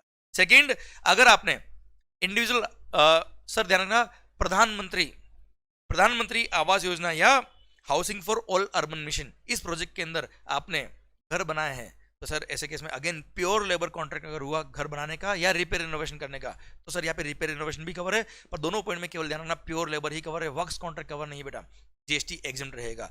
क्लियर। फिर आपने बिल्डर को, डेवलपर को ट्रांसफर ऑफ डेवलपमेंट राइट दिया है, फ्लोर स्पेस इंडेक्स ट्रांसफर किया है, या लॉन्ग टर्म लीज पे कोई लैंड आपने दी 30 इयर्स और मोर देन 30 इयर्स के लिए, तो ऐसे केस में उस पर टैक्स लगता है। रिवर्स चार्ज में बिल्डर टैक्स पे करता है, promoter, clear, under RCM to the government directly. पर अगर ये जो आपने फ्लोर स्पेस इंडेक्स ट्रांसफर किया है, ट्रांसफर ऑफ डेवलपमेंट राइट दिया है, या आपने लॉन्ग टर्म लीज पर कोई लैंड दी है for construction of residential complex, residential, तो उस केस में जितने प्रोपोर्शनेट फ्लैट्स बुक हो गए before grant of completion certificate, sir उतने प्रोपोर्शन एरिया के हिसाब से प्रोपोर्शनेट जितना डेवलपमेंट राइट की वैल्यू एटसेट्रा आएगी, उस वैल्यू पे जीएसटी एग्जेम्प्ट कर दिया है, वो भी केवल रेजिडेंशियल कॉम्प्लेक्स के केस में बेटा। जितने फ्लैट बुक हो गए, जैसे 100 फ्लैट बन रहे थे, 70 फ्लैट बुक हो गए, तो 70 फ्लैट का जो एरिया था उसके प्रोपोर्शन में 70% एक तरह से मान लो, फॉर एग्जांपल मान लो सारे फ्लैट एक ही सेम एरिया के थे, तो 70% आपका डेवलपमेंट राइट की वैल्यू या फ्लोर स्पेस इंडेक्स या लॉन्ग टर्म लीज की वैल्यू पर जीएसटी एग्जेम्प्ट हो जाएगा, 30% पर लगेगा, पर 30% में जो टैक्स लगेगा वो भी कितना लगेगा सर, अफोर्डेबल हाउसिंग अगर प्रोजेक्ट है तो 1% लगेगा, और no other than affordable housing project है तो 5% टैक्स लगेगा बच्चों उस पर। क्लियर, मतलब केवल 30% पोर्शन जो बुक नहीं हुआ before grant of completion certificate. Clear, तो सिंस उस फ्लैट के सेल पे तो जीएसटी लगेगा नहीं बाद में 30 फ्लैट्स पे, तो उसके डेवलपमेंट राइट की वैल्यू पे टैक्स लगा दिया। और सर जो फ्लैट बुक हो गए before grant of completion certificate, उसके उन फ्लैट्स के सेल पे टैक्स लगेगा, पर उसके इनपुट्स पे कोई क्रेडिट नहीं मिलता है, इसलिए बिल्डर की कॉस्ट बढ़ नहीं जाए, इसलिए उनका जो इनवर्ट सप्लाई है डेवलपमेंट राइट की वैल्यू, क्लियर, टीडीआर, एफएसआई वगैरह, इन पे जीएसटी एग्जाम करा दिया गवर्नमेंट ने। पर 30 फ्लैट्स जो बुक नहीं हुए before grant of completion certificate, उसके रेस्पेक्ट में जो डेवलपमेंट राइट होंगे उसकी वैल्यू पे टैक्स लगेगा। डेवलपमेंट राइट, एफएसआई और लॉन्ग टर्म लीज की वैल्यू पे प्रोपोर्शनेटली टैक्स लगेगा, पर वो भी 1% लगेगा अफोर्डेबल हाउस में, और other than affordable housing project है तो 5% is the rate of tax. Clear माहौल। सरकार आइए renting of immovable property related services के बारे में बात करते हैं। सबसे पहली बात, घर किराए पे लिया रहने के लिए, renting of residential dwelling for use as residence, तो जीएसटी नहीं लगेगा। क्लियर, ध्यान रखना, घर होना चाहिए और वो भी किराए पे दिया किसके लिए, रहने के लिए, तो टैक्स एग्जेम्प्ट है। पर अगर आपने घर किराए पे दिया है कमर्शियल काम करने के लिए, दुकान लगाने के लिए, टैक्स लग जाएगा। अच्छा मान लो एक बंगलो है 2 फ्लोर का, कौन कौन सा, फर्स्ट फ्लोर और अबे ग्राउंड फ्लोर होए, सेकंड पे क्या पहुंच रहे हो, अभी 2 ही फ्लोर है, ग्राउंड फ्लोर और फर्स्ट फ्लोर। सर अब क्या हुआ, आपने वो घर किसी को किराए पे दिया, 2 लाख रुपए पर मंथ रेंट लिया, पर उस बंगलो में क्या है, नीचे फूलों की दुकान, ऊपर गोरी का मकान। तो सर ऐसे केस में अगर आपने घर दिया है कमर्शियल पर्पस के लिए, उस पर टैक्स लगेगा, रेजिडेंशियल पर्पस के लिए उस पर टैक्स एग्जेम्प्ट है, पर आपने तो साथ में दिया है, 2 लाख रुपए रेंट कॉमन ले रहे हो, तो ये मिक्स सप्लाई है, और मिक्स सप्लाई के केस में हाईएस्ट रेट से टैक्स लगता है, इस पर सेक्शन नंबर 8 आपको पता है। क्लियर, इसलिए पूरे 2 लाख पे टैक्स लग जाएगा। बेटर क्या है सर, दोनों का वैल्यू अलग अलग डिफाइन कर लो कि फर्स्ट फ्लोर का रेंट इतना है और ग्राउंड फ्लोर का रेंट इतना है, तो ग्राउंड फ्लोर जो कमर्शियल पर्पस के लिए उस पर टैक्स लग जाएगा, ऊपर वाला रेंट पे टैक्स एग्जेम्प्ट हो जाएगा। बेटा हाँ है ना माहौल। अच्छा, रेंट कोई भी पे करे, मान लो कोई कंपनी पे करी रेंट, अपने डायरेक्टर के लिए घर बुक कराया है या अपने एम्प्लॉय के लिए घर बुक कराया है, कंपनी पे करी चलेगा, गवर्नमेंट पे कर रही है रेंट, अपने गवर्नमेंट ऑफिसर्स के बंगलोज या अपने गवर्नमेंट ऑफिसर्स के घर रेंट पे लेने के लिए, तो भी उस रेंट पे जीएसटी नहीं लगेगा। सर घर कोई भी बुक कराए, कोई भी रेंट पे करे, उससे कंसर्न नहीं। Renting of residential dwelling for use as residence, GST नहीं लगेगा। क्लियर, आ रहे हैं हम कहां पे, होटल वाले पॉइंट पे। सर सर्विसेज बाय होटल, मतलब होटल का रूम बुक कराया आपने, उसमें पर डे पर रूम अगर रूम रेंट चार्ज जो है वो अप टू ₹1000 है, कितना बेटा, अप टू ₹1000 पर डे और इक्विवेलेंट, तो ऐसे केस में उस रूम रेंट पे जीएसटी नहीं लगेगा। भली services by hotel, in, guest house, club, camp site by what ever name cold, भले वो कमर्शियल प्लेस हो, नॉन कमर्शियल हो, धर्मशाला हो, अधर्मशाला हो, 1000 रुपए पर डे या इक्विवेलेंट, क्लियर, जीएसटी नहीं लगता है। अच्छा ध्यान रखना, कई बार क्या होता है, कई सारे होटल्स वगैरह क्या करते हैं, आवरली बेस पे चार्ज देते हैं, तो उसको पर डे में कन्वर्ट करके देखना कि पर डे के हिसाब से वो 1000 रुपए या उससे कम होता है नहीं होता है। अगर होता है तो टैक्स एग्जेम्प्ट है, अदरवाइज टैक्स लग जाएगा। अच्छा वैल्यू देखिएगा, डिक्लेयर्ड टैरिफ से मतलब नहीं है, एमआरपी क्या कंसर्न है, आपसे जो आफ्टर डिस्काउंट प्राइस लिया उससे कंसर्न बेटा। क्लियर, पक्का। अच्छा हॉस्टल अकोमोडेशन, ध्यान रखिएगा, सर्कुलर आया था, हॉस्टल फीस, हॉस्टल अकोमोडेशन के लिए भी बोल दिया, उसको भी होटल की तरह मान लो आप, होटल की तरह अगर मानते भी हो और 1000 रुपए पर डे का रेंट है, 1000 रुपए तक का रेंट है तो टैक्स नहीं लगेगा। 1000 से ऊपर पर डे का रेंट नॉर्मली होता नहीं है हॉस्टल का, तो ऐसे केस में टैक्स अगर होगा 1000 रुपए पर डे से ज्यादा तो टैक्स लग जाएगा, अदरवाइज नहीं। हॉस्टल रूम की बात करूं मैं आपसे।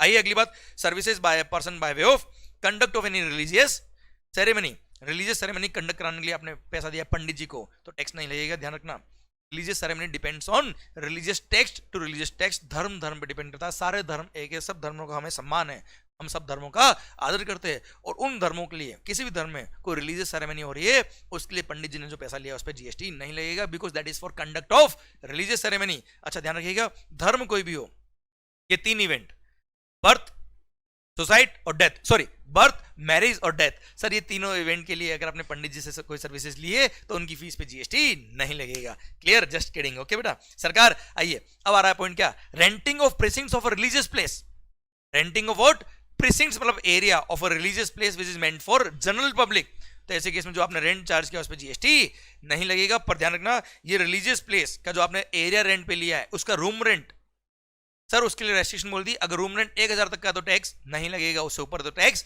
लग जाएगा। पर अगर आपने हॉल बुक कराया है, आपने अगर कोई हॉल बुक कराया है, कल्याण मंडपम बुक कराया है, तो उसका रेंट अगर 10,000 रुपए या उससे ज्यादा है तो टैक्स लग जाएगा, वो एग्जाम नहीं रहेगा बेटा। क्लियर, देन सेम वे अगर आपने रिलीजियस प्लेस के अंदर कोई दुकानें हैं, जैसे मंदिर वगैरह होता है ना बेटा, कमर्शियल दुकान जहाँ पे माला, भगवान का आइडल मूर्ति वगैरह मिलती है बेटा, प्रसाद वगैरह मिलता है। क्लियर, रिलीजियस प्लेस के अंदर, प्रेसिंग्स ऑफ रिलीजियस प्लेस के अंदर अगर कोई दुकान वगैरह आपने रेंट पे दे रखी है तो उसका रेंट अगर 10,000 या उससे ज्यादा पर मंथ अगर उसका रेंट है तो टैक्स लगेगा, अदरवाइज टैक्स नहीं लगेगा। क्लियर, तो सरकार ध्यान रखिएगा, रूम रेंट के लिए तो 1000 रुपए पर डे तक का रेंट है तो टैक्स नहीं लगेगा, 1000 से ऊपर तो टैक्स लग जाएगा। ये मैं प्रॉपर इंटरप्रिटेशन करके बता रहा हूं बेटा आपको। सेकंड, अगर आपने कोई कल्याण मंडपम या हॉल वगैरह बुक करा है, कम्युनिटी हॉल वगैरह, उसका 10,000 या उससे ज्यादा अगर रेंट है पर डे तो टैक्स लग जाएगा। शॉप दुकान वगैरह बुक करे आपने, तो ऐसे केस में 10,000 और मोर पर मंथ अगर रेंट है तो टैक्स लग जाएगा बच्चों। Clear, done, okay. फिर बात आती है क्या, ध्यान रखना, आपने अपफ्रंट अमाउंट पे किया है, सुनिएगा बात ध्यान से, लॉन्ग टर्म लीज पर, याद है बेटा मैंने एग्जांपल दिया था sir, MIDC Maharashtra industrial development corporation या GIDC Gujarat industrial development corporation.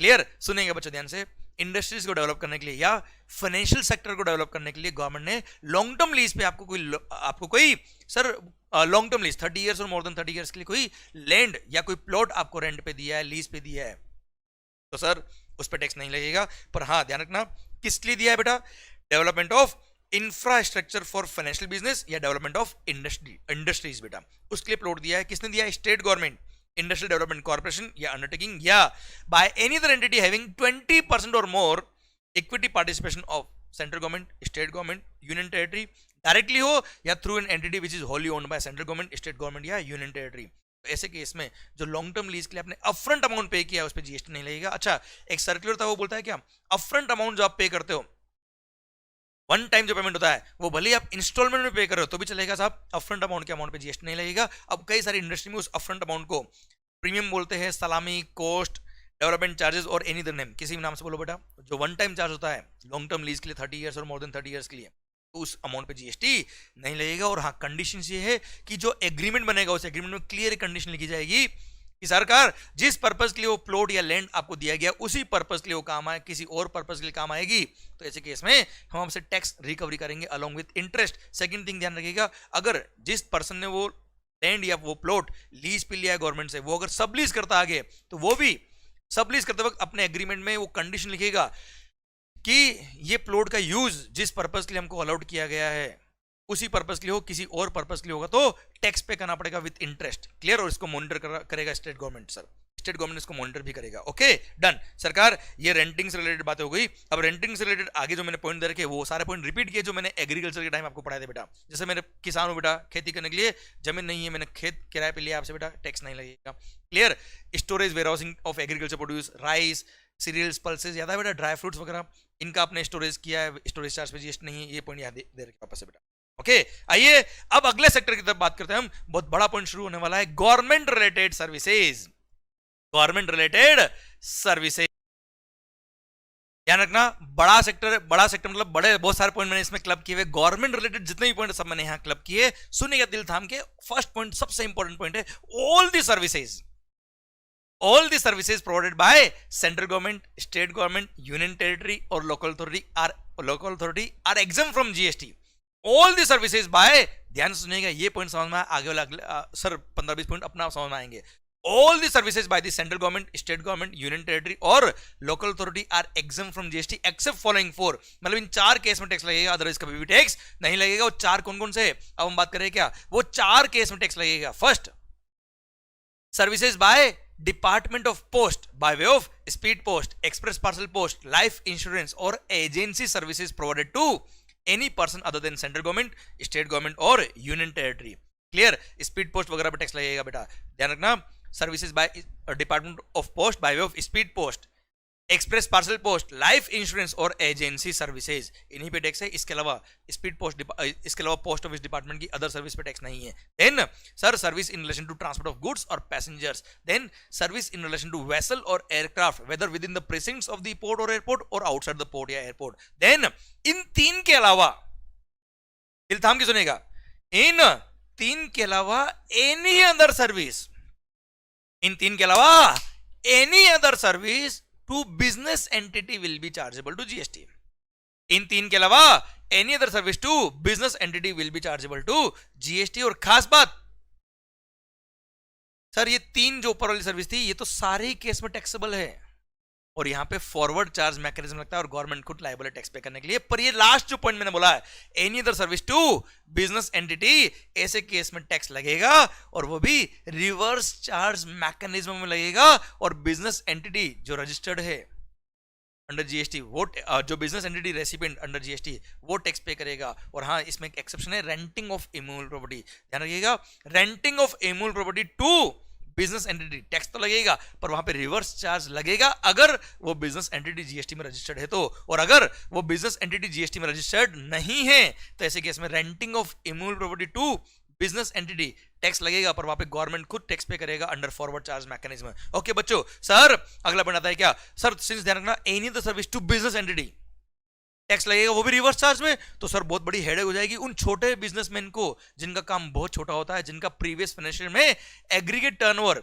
वो थ्रेशोल्ड लिमिट ऑफ रजिस्ट्रेशन से भी कम थी, और उनको अगर करंट ईयर में गवर्नमेंट ने कोई भी सर्विस दी और टैक्स लग जाएगा, तो इसलिए गवर्नमेंट ने बोल दिया नहीं नहीं नहीं सर, उन सब लोगों का जिनका टर्नओवर प्रीवियस फाइनेंशियल में aggregate turnover previous financial year में थ्रेशोल्ड लिमिट फॉर रजिस्ट्रेशन से कम था, तो ऐसे केस में गवर्नमेंट ने करंट ईयर में उनको कोई भी सर्विस अगर दी तो टैक्स नहीं लगेगा, टैक्स एग्जम्प्ट रहेगा। पर ध्यान रखना renting of immovable property to such person tax लगेगा, फॉरवर्ड चार्ज लगेगा, और ऊपर वाली 3 सर्विस पोस्ट वाली, वेसल एयरक्राफ्ट वाली और ट्रांसपोर्ट ऑफ गुड्स और पैसेंजर वाली, वो तो टैक्स लगेगा हमेशा। सेम वे सरकार ध्यान रखिएगा, एक गवर्नमेंट डिपार्टमेंट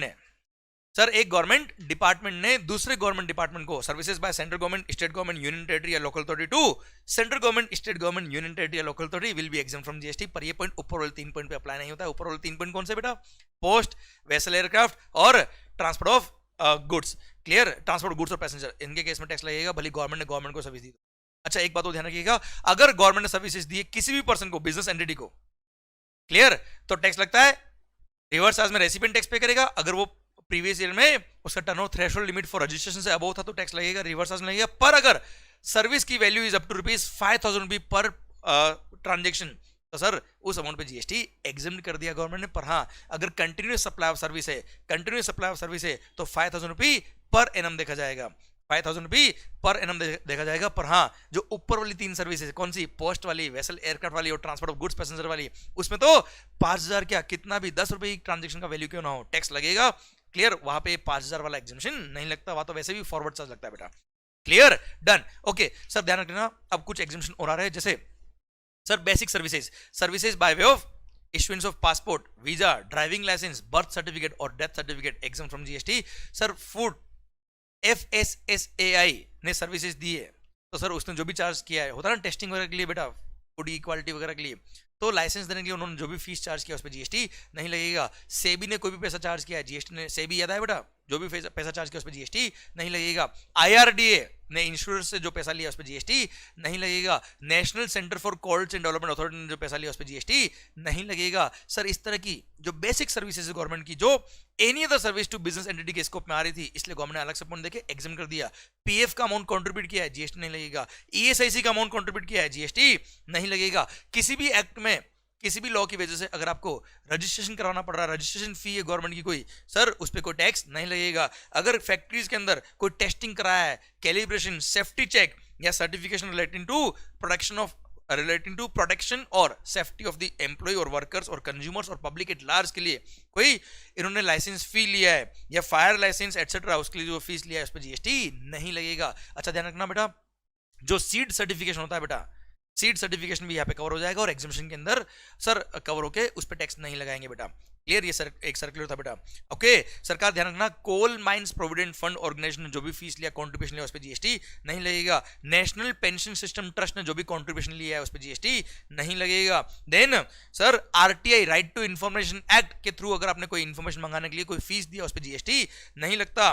देन ऐसा कोई काम जो आर्टिकल नंबर 243W या 243G of the Indian constitution में कवर है, वो काम central government, state government, union territory या लोकल अथॉरिटी ने किया है, तो एनीवेज वो सप्लाई के स्कोप में नहीं आता है। इस पर section number 7 subsection B of the CGST act वो सप्लाई में नहीं आता है, पर इसका मतलब उस पर जीएसटी नहीं लगेगा। पर अगर ये काम आर्टिकल 243W जो म्युनिसिपैलिटी काम है और आर्टिकल 243G जो पंचायती काम है, ये काम अगर किसी गवर्नमेंटल अथॉरिटी ने परफॉर्म किया है तो ऐसे केस में सर उसके लिए मेगा एग्जामिनेशन लिस्ट में लिख दिया कि उस पर भी जीएसटी नहीं लगेगा। अच्छा एक बात ध्यान रखना, अब गवर्नमेंट या गवर्नमेंटल अथॉरिटी इन्होंने सर्विसेज दी है, आर्टिकल 243W या 243G वाली, उस पर जीएसटी नहीं है, पर गवर्नमेंट ने वो काम आउटसोर्स कर दिया। मेरे को मान लो मुंबई का साफ सफाई करने का काम सेंट्रल गवर्नमेंट ने ले लिया, जो आर्टिकल नंबर 243W में कवर होता है। सेंट्रल गवर्नमेंट जो फीस चार्ज करेगा उस पर जीएसटी नहीं है, पर सर सेंट्रल गवर्नमेंट ने वो काम मेरे को आउटसोर्स कर दिया टेंडर इश्यू करके, और वो काम मैं कर रहा हूं, मैं अपना बिल लिखूंगा सेंट्रल गवर्नमेंट को, तो सर उसके लिए भी जीएसटी एग्जाम किया हुआ। आगे वाले पॉइंट में मैं यहां पढ़ा देता हूं बेटा लिंक करने के लिए। ऐसा कोई काम जो आर्टिकल नंबर 243W या article number 243G of the Indian constitution में कवर है, वो काम किसी भी पर्सन ने परफॉर्म किया है और वो सर्विसेज दी उसने किसको? Central government, state government, union territory, local authority, governmental authority. Sir इनको सर्विसेज दी है किसने? किसी भी पर्सन ने। कौन से काम के लिए? आर्टिकल 243W या 243G of the Indian constitution वाले काम। तो ऐसे केस में उस पर जीएसटी नहीं लगेगा, पर उसमें कंडीशन है, फर्स्ट वो काम जो है वो प्योर लेबर का होना चाहिए, मतलब वर्क्स कॉन्ट्रैक्ट नहीं होना चाहिए। सेकंड, अच्छा वर्क्स कॉन्ट्रैक्ट भी है, अगर उसमें मटेरियल प्लस लेबर दोनों है तो भी चल जाएगा, पर उसमें मटेरियल का पोर्शन टोटल कॉन्ट्रैक्ट वैल्यू का 25% या उससे कम होना चाहिए बेटा। जैसे कॉन्ट्रैक्ट वैल्यू है 100 करोड़, तो मटेरियल जो सप्लाई उसमें हो रहा है वो मैक्सिमम 25 करोड़ तक के होना चाहिए, लेबर पोर्शन 75% या उससे ज्यादा होना चाहिए बेटा। तो ऐसे केस में उस वर्क्स कॉन्ट्रैक्ट के अमाउंट पे भी जीएसटी नहीं लगेगा। क्लियर? वो कंपोजिट सप्लाई ऑफ गुड्स और सर्विस जो कॉन्ट्रैक्ट है उस पर भी जीएसटी नहीं लगेगा, अगर आर्टिकल नंबर 243W या 243G में वो काम कवर है तो बेटा। क्लियर? कोई भी पर्सन प्रोवाइड करे central government, state government, union territory, local authority या गवर्नमेंटल अथॉरिटी को। क्लियर? माहौल सरकार फिर ध्यान से सुनिएगा बेटा, गवर्नमेंट एंटिटी, गवर्नमेंट ने क्या किया? अपने किसी फंक्शन को करने के लिए, अपने कोई काम करने के लिए एक एंटिटी क्रिएट कर दी, उसको बोलते हैं गवर्नमेंट एंटिटी। उसने अगर कोई भी काम परफॉर्म किया है on the direction of the government और उसने सर्विसेज दी किसी भी पर्सन को इंक्लूडिंग गवर्नमेंट, तो ऐसे केस में सर उसको जो फीस मिलती है in the form of grant, तो ऐसे केस में उस पर जीएसटी नहीं लगेगा। तो गवर्नमेंट एंटिटी गवर्नमेंट नहीं बनाई बेटा, वही गवर्नमेंट को सर्विस दे रही है या किसी और पर्सन को on the direction of government, तो सर उसने जो उसको जो ग्रांट देते हैं उस फीस उस काम के लिए उस अमाउंट पे जीएसटी नहीं लगेगा। Any service provided by government entity. Okay सरकार, फिर customs department loading unloading custom clearance का जो काम होता है बेटा वो during working days, during working hours ही करता है बेटा। क्लियर? और ओवर टाइम काम करने के लिए उन्होंने मर्चेंट ओवर टाइम फीस जो चार्ज किया है सर उस अमाउंट पे जीएसटी नहीं लगेगा। नेक्स्ट सर, आपको पता है tolerating non performance of a contract, tolerating non performance of a contract is a supply of service, जो शेड्यूल 2 पैरा 5 में कवर होती है बेटा। सर आप किसी के काम को टॉलरेट कर रहे हो और उसके लिए आपने लिक्विडेटरी डैमेजेस चार्ज कर लिए या पेनल्टी या फीस चार्ज कर ली, तो ऐसे केस में वो सप्लाई ऑफ सर्विस है। पर अगर यही फाइन, यही लिक्विडेटरी डैमेजेस, यही चार्जेस, पेनल्टीज चार्ज किया किसने? Central government, state government, union territory या लोकल अथॉरिटी ने for sir non performance of a contract, उसके लिए कोई भी पेनल्टी फीस चार्ज के लिए उस पर जीएसटी नहीं लगेगा। क्लियर? ठीक साहब। देन सर ध्यान रखिएगा बेटा, पब्लिक सेक्टर अंडरटेकिंग्स वगैरह को कोई लोन चाहिए और उसने गवर्नमेंट से क्या लिया है? गारंटी लिया है, तो गवर्नमेंट ने गारंटी कमीशन चार्ज किया, उस गारंटी कमीशन पे जीएसटी नहीं लगेगा। Services provided by central government, state government, union territory to their undertakings और public sector undertakings by way of guaranteeing the loans. Clear? उन्होंने जो बैंक से या फाइनेंशियल इंस्टीट्यूशन से लोन लिया उसके लिए गारंटी ली, इन गवर्नमेंट ने उससे क्या लिया? गारंटी कमीशन चार्ज किया, उस कमीशन पे जीएसटी नहीं लगेगा। देन इंडिविजुअल फार्मर को right to use natural resource दिया है सर एग्रीकल्चर के लिए, उस पर जीएसटी नहीं लगेगा। फिर ओल्ड एज होम वाला पॉइंट मैंने रिपीट किया है। देन सर पॉइंट नंबर ये assignment of right to use natural resource to any person before 1 अप्रैल 2016, 1 अप्रैल 2016 से पहले किसको right to use natural resource दिया था? क्लियर? और उसका वन टाइम चार्ज उस टाइम का पेंडिंग था, वो अब जाके पे करता है, it will remain exempt. Clear? 1 अप्रैल 2016 से पहले का बेटा ये। सेम वे कोई टेलीकॉम कंपनीज का right to operate as a telecom operator या स्पेक्ट्रम यूजर चार्जेस पेंडिंग था 1 अप्रैल 2016 से पहले का, वो अब जाके पे करता, तो it will remain exempt. Okay sir, तो अभी ये 1 अप्रैल 2016 के जो ड्यूज थे वो अगर अभी आ रहे हैं तो वो एग्जेम्प्ट है, बाकी इस पॉइंट का कोई रिलेवेंस नहीं है। आइए अगला पॉइंट बड़ा अच्छा पॉइंट है, एक्सेस रॉयल्टी कलेक्शन कॉन्ट्रैक्टर ईआरसीसी। सरकार ध्यान रखना बेटा, ईआरसीसी ने कॉन्ट्रैक्ट किया गवर्नमेंट से, स्टेट गवर्नमेंट से, कि जितने भी लोग मेरे एरिया में, इस एरिया में, पर्टिकुलर एरिया में माइनिंग कर रहे हैं उनका जो रॉयल्टी आता है वो रॉयल्टी ईआरसीसी उनसे कलेक्ट करेगा गवर्नमेंट के बिहाफ पे और गवर्नमेंट को पे करेगा। अब उसने एक डेड रेंट, एक फिक्स अमाउंट फिक्स कर लिया कि 10 करोड़ रुपए मैं आपको हर साल दूंगा एज ए रॉयल्टी। अब मैं एक्चुअल माइन होल्डर से कितना भी रॉयल्टी कलेक्ट करूं उससे कोई कंसर्न नहीं है, एक्स्ट्रा आया तो मेरे है, कम आया तो मैं अपनी जेब से दूंगा। तो अब ईआरसीसी ने माइन होल्डर से रॉयल्टी कलेक्ट किया, एक्चुअली मान लो 8 करोड़ रुपए, 8 करोड़ रुपीज, पर गवर्नमेंट को कितना पे करना है? 10 करोड़ लॉस हो गया बेटा, 2 करोड़ उसको अपनी जेब से पे करना है। तो 8 करोड़ के अमाउंट पे माइन होल्डर्स ने रॉयल्टी पे रिवर्स चार्ज में ऑलरेडी टैक्स पे कर दिया होगा गवर्नमेंट को, इसलिए जो रिमेनिंग 2 करोड़ है उसी पे जीएसटी पे करना होगा उस माइन होल्डर को अपनी जेब से बेटा, अंडर रिवर्स चार्ज मैकेनिज्म। मतलब वो 10 करोड़ जो गवर्नमेंट को रॉयल्टी पे कर रहा है ईआरसीसी एक्सेस रॉयल्टी कलेक्शन कॉन्ट्रैक्टर, उसमें से 8 करोड़ रुपीज जितने पे माइन होल्डर जितना रॉयल्टी पे करे उस अमाउंट पे जीएसटी इसके लिए ईआरसीसी के लिए एग्जाम कर दिया है, रिमेनिंग 2 करोड़ पे उसको टैक्स पे करना है। सेकंड केस, अगर ईआरसीसी को एक्चुअल जो रॉयल्टी कलेक्ट हुआ वो हुआ है 15 crore, from the mine holders. तो माइन होल्डर्स ने ऑलरेडी 15 करोड़ पे रिवर्स चार्ज में टैक्स गवर्नमेंट को पे कर दिया होगा, इसलिए अब ईआरसीसी जब गवर्नमेंट को 10 करोड़ रुपए, उसको 10 करोड़ ही पे करना है, फिक्स अमाउंट उसका 10 करोड़ जब वो गवर्नमेंट को पे करने जाएगा एज रॉयल्टी, तो उस पर कोई टैक्स पे करने की जरूरत नहीं, क्योंकि ऑलरेडी उस 10 करोड़ के अमाउंट पे पूरा टैक्स जमा करा चुके हैं माइन होल्डर्स।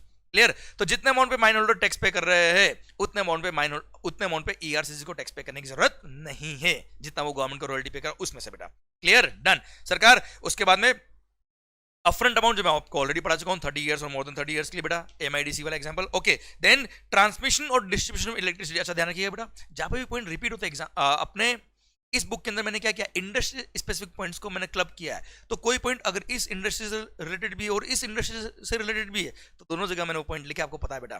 इसलिए पॉइंट इस बुक में आपको कई बार कुछ कुछ पॉइंट रिपीटेड मिलेंगे, सो दैट सारे पॉइंट एक जगह आपको इंडस्ट्री वाइज वापस से मिल जाए बेटा। ओके सरकार, अब लाइट का बिल जो आता है बेटा उसके लिए ट्रांसमिशन और distribution of electricity bye electricity transmission और डिस्ट्रीब्यूशन यूटिलिटी, तो जीएसटी नहीं लगेगा। पर ध्यान रखना, इलेक्ट्रिसिटी ट्रांसमिशन और डिस्ट्रीब्यूशन यूटिलिटी के अलावा कोई और अगर इलेक्ट्रिसिटी ट्रांसमिशन करा तो जीएसटी लग जाएगा। जैसे मैंने आपको लेक्चर्स के अंदर एग्जांपल दिया था, इन्फिनिटी मॉल मलाड के अंदर जो बहुत बड़ा एक इजी सेट लगा हुआ है, वहां से अगर मैं इंडिविजुअल शोरूम को मैं लाइट सप्लाई कर रहा हूं, तो जो मैंने फीस चार्ज किया उस पर जीएसटी लग जाएगा बेटा।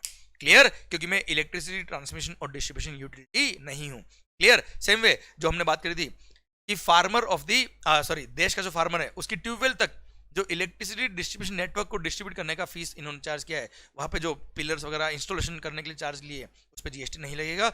लाइट को वहां पहुंचाने के लिए कंस्ट्रक्शन जो किया, कमीशनिंग किया, इंस्टॉलेशन किया, इंस्टॉलेशन ऑफ इंफ्रास्ट्रक्चर और ट्रांसपोर्टिंग द इलेक्ट्रिसिटी देयर बेटा, उस अमाउंट पे जीएसटी नहीं लगेगा फार्मर के ट्यूबवेल तक का जो इन्होंने चार्जेस लिया बेटा। आइए अगली बात, sir services provided by a foreign diplomatic mission located in India, उस पर जीएसटी नहीं लगेगा। जैसे आपको यूएसए जाना है, यूएस एम्बेसी से आपने क्या कराया, वीजा प्रोसेस करवाया है, तो वीजा की जो उन्होंने फीस ली उस पर जीएसटी नहीं लगेगा। अगली बात, सर याद है sir religious specified religious pilgrimage बेटा, services by specified organization in relation to religious pilgrimage.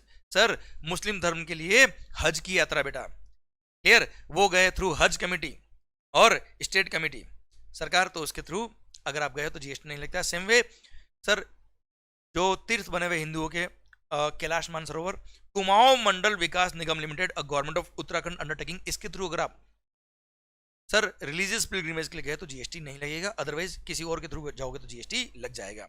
Okay sir, उसके बाद बात आती है क्या, अच्छा आर्टिकल 243W और 243G वाली बात मैं आपसे ऑलरेडी कनेक्ट करके पढ़ा चुका हूं। आइए अगले पॉइंट की तरफ बढ़ते हैं हम। Clear? Sir services of leasing of assets, stock rolling assets, sir including wagons, coaches, locos by the Indian railways finance corporation to Indian railways. Indian railway finance corporation जो ट्रेन के डब्बे वगैरह होता है वो लीज पे देता है इंडियन रेलवे को, तो इन्होंने आपस में जो ट्रांजेक्शन किया उस पर जीएसटी नहीं लगेगा। देन जीएसटी नेटवर्क जो पूरा जीएसटी सॉफ्टवेयर को मेंटेन करता है, उसके लिए वो फीस लेकर बड़ा central government, state government, union territory से, उस पर जीएसटी नहीं लगेगा। देन ऐसा कोई इंश्योरेंस स्कीम जिसका टोटल प्रीमियम पे कर रहा है कौन, सेंट्रल गवर्नमेंट, स्टेट गवर्नमेंट या यूनियन टेरिटरी, तो ऐसे केस में उसके इंश्योरेंस के प्रीमियम पे जीएसटी नहीं लगेगा। जैसे मान लो उन्होंने सर देश की सारी जनताओं के लिए कोई एक इंश्योरेंस प्लान ले लिया, ग्रुप इंश्योरेंस फंड, तो सर उसके लिए जो भी प्रीमियम कलेक्ट किया उस पर जीएसटी नहीं लगेगा। क्लियर? जिसका सारा खर्चा कौन पे कर रहा है, गवर्नमेंट खुद पे कर रही है। सेम वे हमने पहले पढ़ा था क्या, ऐसा कोई एजुकेशनल ट्रेनिंग प्रोग्राम जिसका सारा खर्चा कौन बोन कर रहा है, गवर्नमेंट, तो अगेन उनके ट्रेनिंग प्रोग्राम की फीस पे जीएसटी नहीं लगेगा। जो भी सर्विस दे रहा है किसको, central government, state government, union territory या लोकल अथॉरिटी को, services provided to central government, state government और union territory in relation to any training program या एनी इंश्योरेंस स्कीम जिसका सारा खर्चा कौन बोन कर रहा है, सेंट्रल गवर्नमेंट, स्टेट गवर्नमेंट या यूनियन टेरिटरी ही बोन कर रही है। क्लियर? ओके, फिर रीजनल कनेक्टिविटी स्कीम एयरपोर्ट में बात कर चुका हूं आपसे। क्लियर? देन आ रहा है क्या, राशन की दुकान, याद है वर्ल्ड कप नायक मूवी, फेयर प्राइस शॉप। जो फेयर प्राइस शॉप होती है वो लोग क्या करते हैं, राशन की दुकान वगैरह होती है ना बेटा, जो राशन वगैरह डिस्ट्रीब्यूट करते हैं ये गवर्नमेंट के बिहाफ पे, पब्लिक डिस्ट्रीब्यूशन सिस्टम बोलते हैं, उसमें जो इनको कमीशन या मार्जिन मिलता है सेंट्रल गवर्नमेंट या स्टेट गवर्नमेंट या यूनियन टेरिटरी से for sale of food grains, kerosene, sugar, edible oil etcetera under public distribution system, तो जो कमीशन या मार्जिन इन लोगों को मिल रहा है, राशन की दुकान वालों को, फेयर प्राइस शॉप जिसको बोलते हैं, उसके कमीशन या मार्जिन पे जीएसटी नहीं लगेगा। क्लियर? अगला पॉइंट आ रहा है क्या, सर्विसेज प्रोवाइडेड बाय टीबीआई और स्टेप और बायो इंक्यूबेटर्स, तो ऐसे केस में इन्होंने जो भी फीस चार्ज किया उस पर जीएसटी नहीं लगेगा। शानदार मैंने एग्जांपल दिया था आपको पढ़ाते वक्त, याद है कसाव वाला एग्जांपल, सर टेक्नोलॉजी डेवलप करने के लिए। ओके सरकार आइए वो छोड़िए अभी, आप सर रिवीजन चल रहा है अभी तो। ओए सर ये है क्या, TBI technology business incubator, science and technology entrepreneurship park और बायो इंक्यूबेटर ने सर्विस दी तो टैक्स नहीं लगता है। अब आ रहा है क्या, इंक्यूबेटी, जो टीबीआई स्टेप वगैरह के अंदर एंटरप्रेन्योर्स होते हैं वो सर्विस अगर दे रहे हैं तो उस पर भी जीएसटी नहीं लगेगा। पर इंक्यूबेटी की सर्विसेज के लिए कंडीशन दे रखी है कि फर्स्ट कंडीशन इनको एग्जम्पशन तभी मिलेगा अगर इनका प्रीवियस फाइनेंशियल का टोटल टर्नओवर 50 लाख या उससे कम था तो। सेकंड, एग्जम्पशन मिलेगा पर फर्स्ट 3 साल के लिए ही मिलेगा जब इन्होंने एग्रीमेंट किया है टीबीआई स्टेप से, उसके फर्स्ट 3 साल तक ही इंक्यूबेटी की सर्विस एग्जम्प्ट रहेगी। थर्ड, सर एग्जम्पशन मिलेगा पर करंट फाइनेंशियल में अगर इनका टर्नओवर 50 लाख क्रॉस हो जाता है तो 50 लाख तक मिलेगा, उसके बाद जो टर्नओवर होगा उस पर टैक्स लग जाएगा। Clear, done, okay. उसके बाद services by way of giving on hire, जो आपने स्टेट ट्रांसपोर्ट अंडरटेकिंग को बसेस किराए पे दी, ये सब मैं पॉइंट ऑलरेडी पढ़ा चुका हूँ, रिपीट है इसके अंदर। क्लियर, माहौल जबरदस्त, खत्म, सारे गवर्नमेंट रिलेटेड पॉइंट भी खत्म होते हैं। अब सर माहौल बन रहा है, सरकार दिल थाम के बेटे का अगला पॉइंट आ रहा है, बड़ा easy. Banking related services, all the services provided by RBI are exempt from GST. Next है क्या, सर्विसेज प्रोवाइडेड टू आरबीआई, वो भी एग्जम्प्ट है पर केवल एक सर्विस। क्लियर, ध्यान रखना, services provided by RBI all exempt, services provided to RBI केवल एक ही एग्जम्प्ट है, कौन सी, services received by RBI from outside India in relation to management of foreign exchange reserves. Foreign exchange reserves को management करने से रिलेटेड जो भी आउट ऑफ इंडिया से इनको सर्विस रिसीव हुई आरबीआई को, केवल एक ही वो सर्विस एग्जम्प्ट है, अदरवाइज सर्विसेज टू आरबीआई सारी टैक्सेबल है बेटा। आ रहा है क्या, नेक्स्ट सर लोन्स एडवांसेज, ब्याज जो रिसीव होता है interest, services by way of extending loans advances और deposits in so far as the consideration is represented by way of interest और डिस्काउंट, तो जीएसटी नहीं लगेगा। अच्छा यहाँ पे ये लोन एडवांसेस भले बैंक दे या आप और मैं दे, क्लियर, इंटरेस्ट के अमाउंट पे जीएसटी नहीं लगेगा, पर processing fees, documentation charges, other charges, blah blah blah charges, इन पर टैक्स लग जाएगा। नेक्स्ट पॉइंट, सर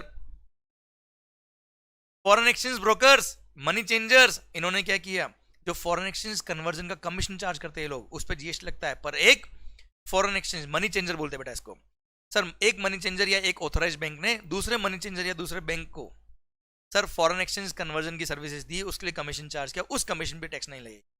क्लियर, जो फॉरेन एक्सचेंज ब्रोकर्स या मनी चेंजर्स या ऑथराइज्ड बैंक जो फॉरेन करेंसी के आपस में कन्वर्जन करते हैं एक दूसरे के लिए, उसके कमीशन पे टैक्स नहीं है, बाकी लोगों के साथ जो करते हैं कन्वर्जन उस अमाउंट पे टैक्स लगेगा।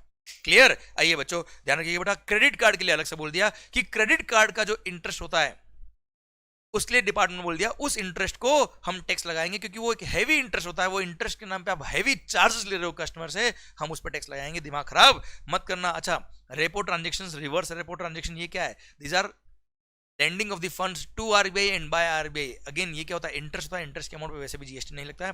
Forward contract, future contract, these are transaction in securities, और सिक्योरिटीज को गुड्स और सर्विस के स्कोप में ही कवर नहीं करते। अच्छा, commercial papers, certificate of deposits, all these are short term money market instrument, आप मनी दे रहे हो, मनी ले रहे हो, pure transaction money, no GST is there, पर इसके लिए जो इंटरेस्ट चार्ज किया, इंटरेस्ट पे भी जीएसटी नहीं लगता, आपको वैसे भी पता है बेटा। अच्छा ध्यान रखना, अगर गवर्नमेंट ने कोई बैंक वगैरह ने आपको लोन वगैरह दिया है और उसके लिए आपने इंस्टॉलमेंट टाइम पे नहीं किया या कोई डॉक्यूमेंट्स वगैरह टाइमली सबमिट नहीं किए, उसके लिए उन्होंने पीनल इंटरेस्ट अगर चार्ज कर दिया, तो पीनल इंटरेस्ट भी इंटरेस्ट का ही फॉर्म होता है, इंटरेस्ट का ही पार्ट होता है, और इंटरेस्ट पे जीएसटी नहीं लगता बेटा, तो पीनल इंटरेस्ट पे भी नहीं लगेगा। पर हाँ, आपने मान लो कोई मोबाइल फोन या कोई कार या कोई भी गुड्स आपने लोन या इंस्टॉलमेंट बेस पे ली किसी दुकानदार से बेटा, और उस सप्लायर ने क्या किया, आपको वो फाइनेंस कर दी, उसी सप्लायर ने, किसी थर्ड पर्सन ने नहीं बेटा। क्लियर, और उसने बोला जैसे 40,000 रुपए का मोबाइल है, 40,000 रुपए का, आप 10,000 रुपए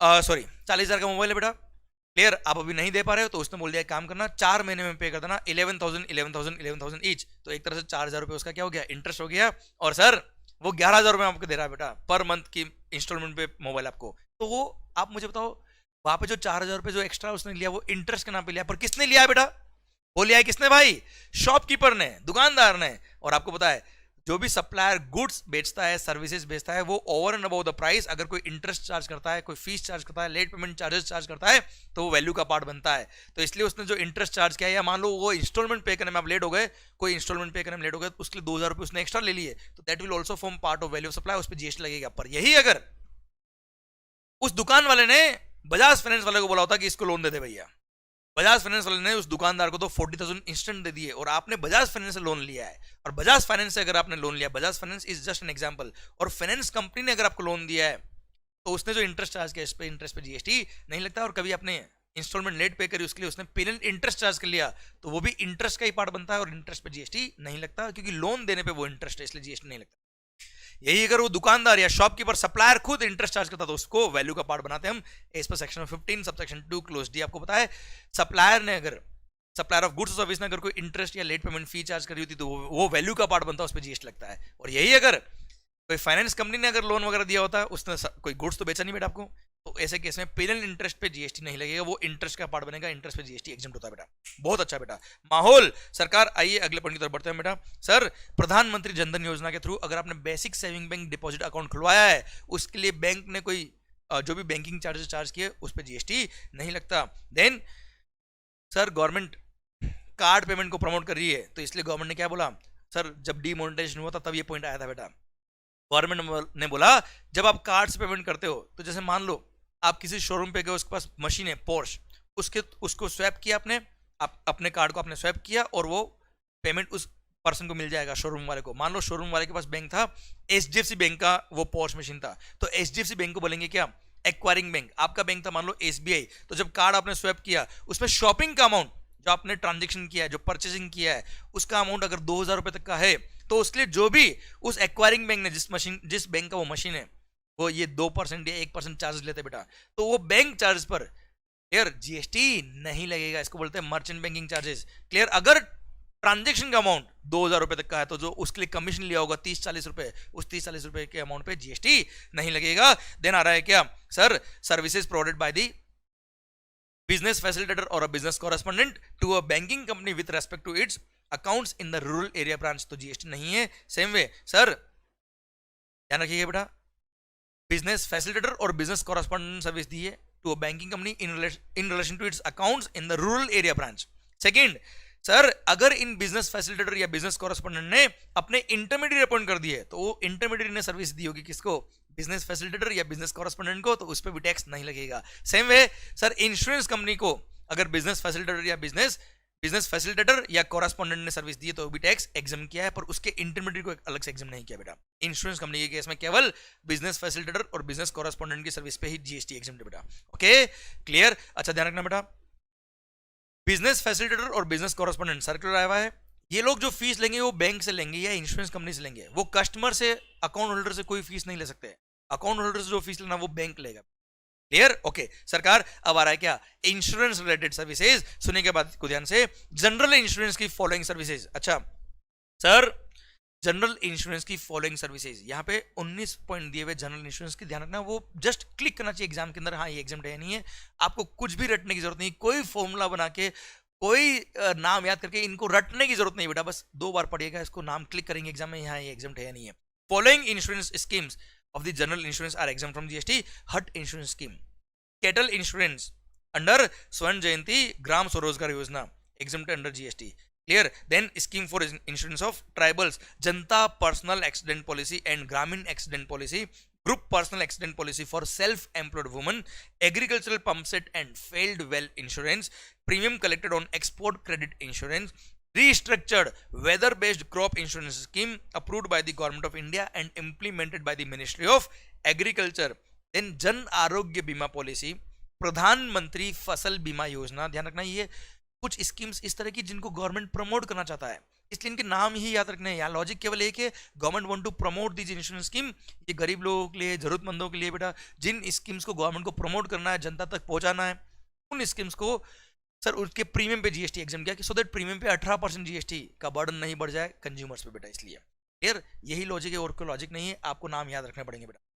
Pilot scheme on seed crop insurance, central sector scheme on cattle insurance, universal health insurance scheme, राष्ट्रीय स्वास्थ्य बीमा योजना, coconut palm insurance scheme, प्रधानमंत्री सुरक्षा बीमा योजना, Nirbhaya health insurance scheme implemented by the trust which is constituted under the provisions of the National Trust for Welfare of Persons with Autism, Cerebral Palsy, Mental Retardation और multiple disabilities act 1999। तो कुल मिला के Niramaya health insurance scheme. Then Bangla Shasya Bima योजना, sir ये waste Bengal वाले लोगों के लिए बेटा, जो खरीफ सीजन होती है बेटा इनकी क्रॉप की, सर उसमें उस क्रॉप को इंश्योरेंस के लिए ये स्कीम दी हुई है बेटा। तो ये 18 इंश्योरेंस स्कीम से सर 18 उनको जीएसटी से एग्जाम किया है। बांग्ला शस्य बीमा योजना लास्ट वाले था बेटा। Okay done. अब आ रहा है क्या, लाइफ इंश्योरेंस की कुछ स्कीम्स जिसको प्रमोट करने के लिए गवर्नमेंट एग्जामेशन दिया हुआ है। लाइफ इंश्योरेंस, फर्स्ट जनश्री बीमा योजना, देन आम आदमी बीमा योजना केजरीवाल साहब, then life micro insurance product is approved by IRDA, जिसमें maximum amount of life insurance coverage is up to ₹2 lakh, तो जीएसटी नहीं लगेगा बेटा।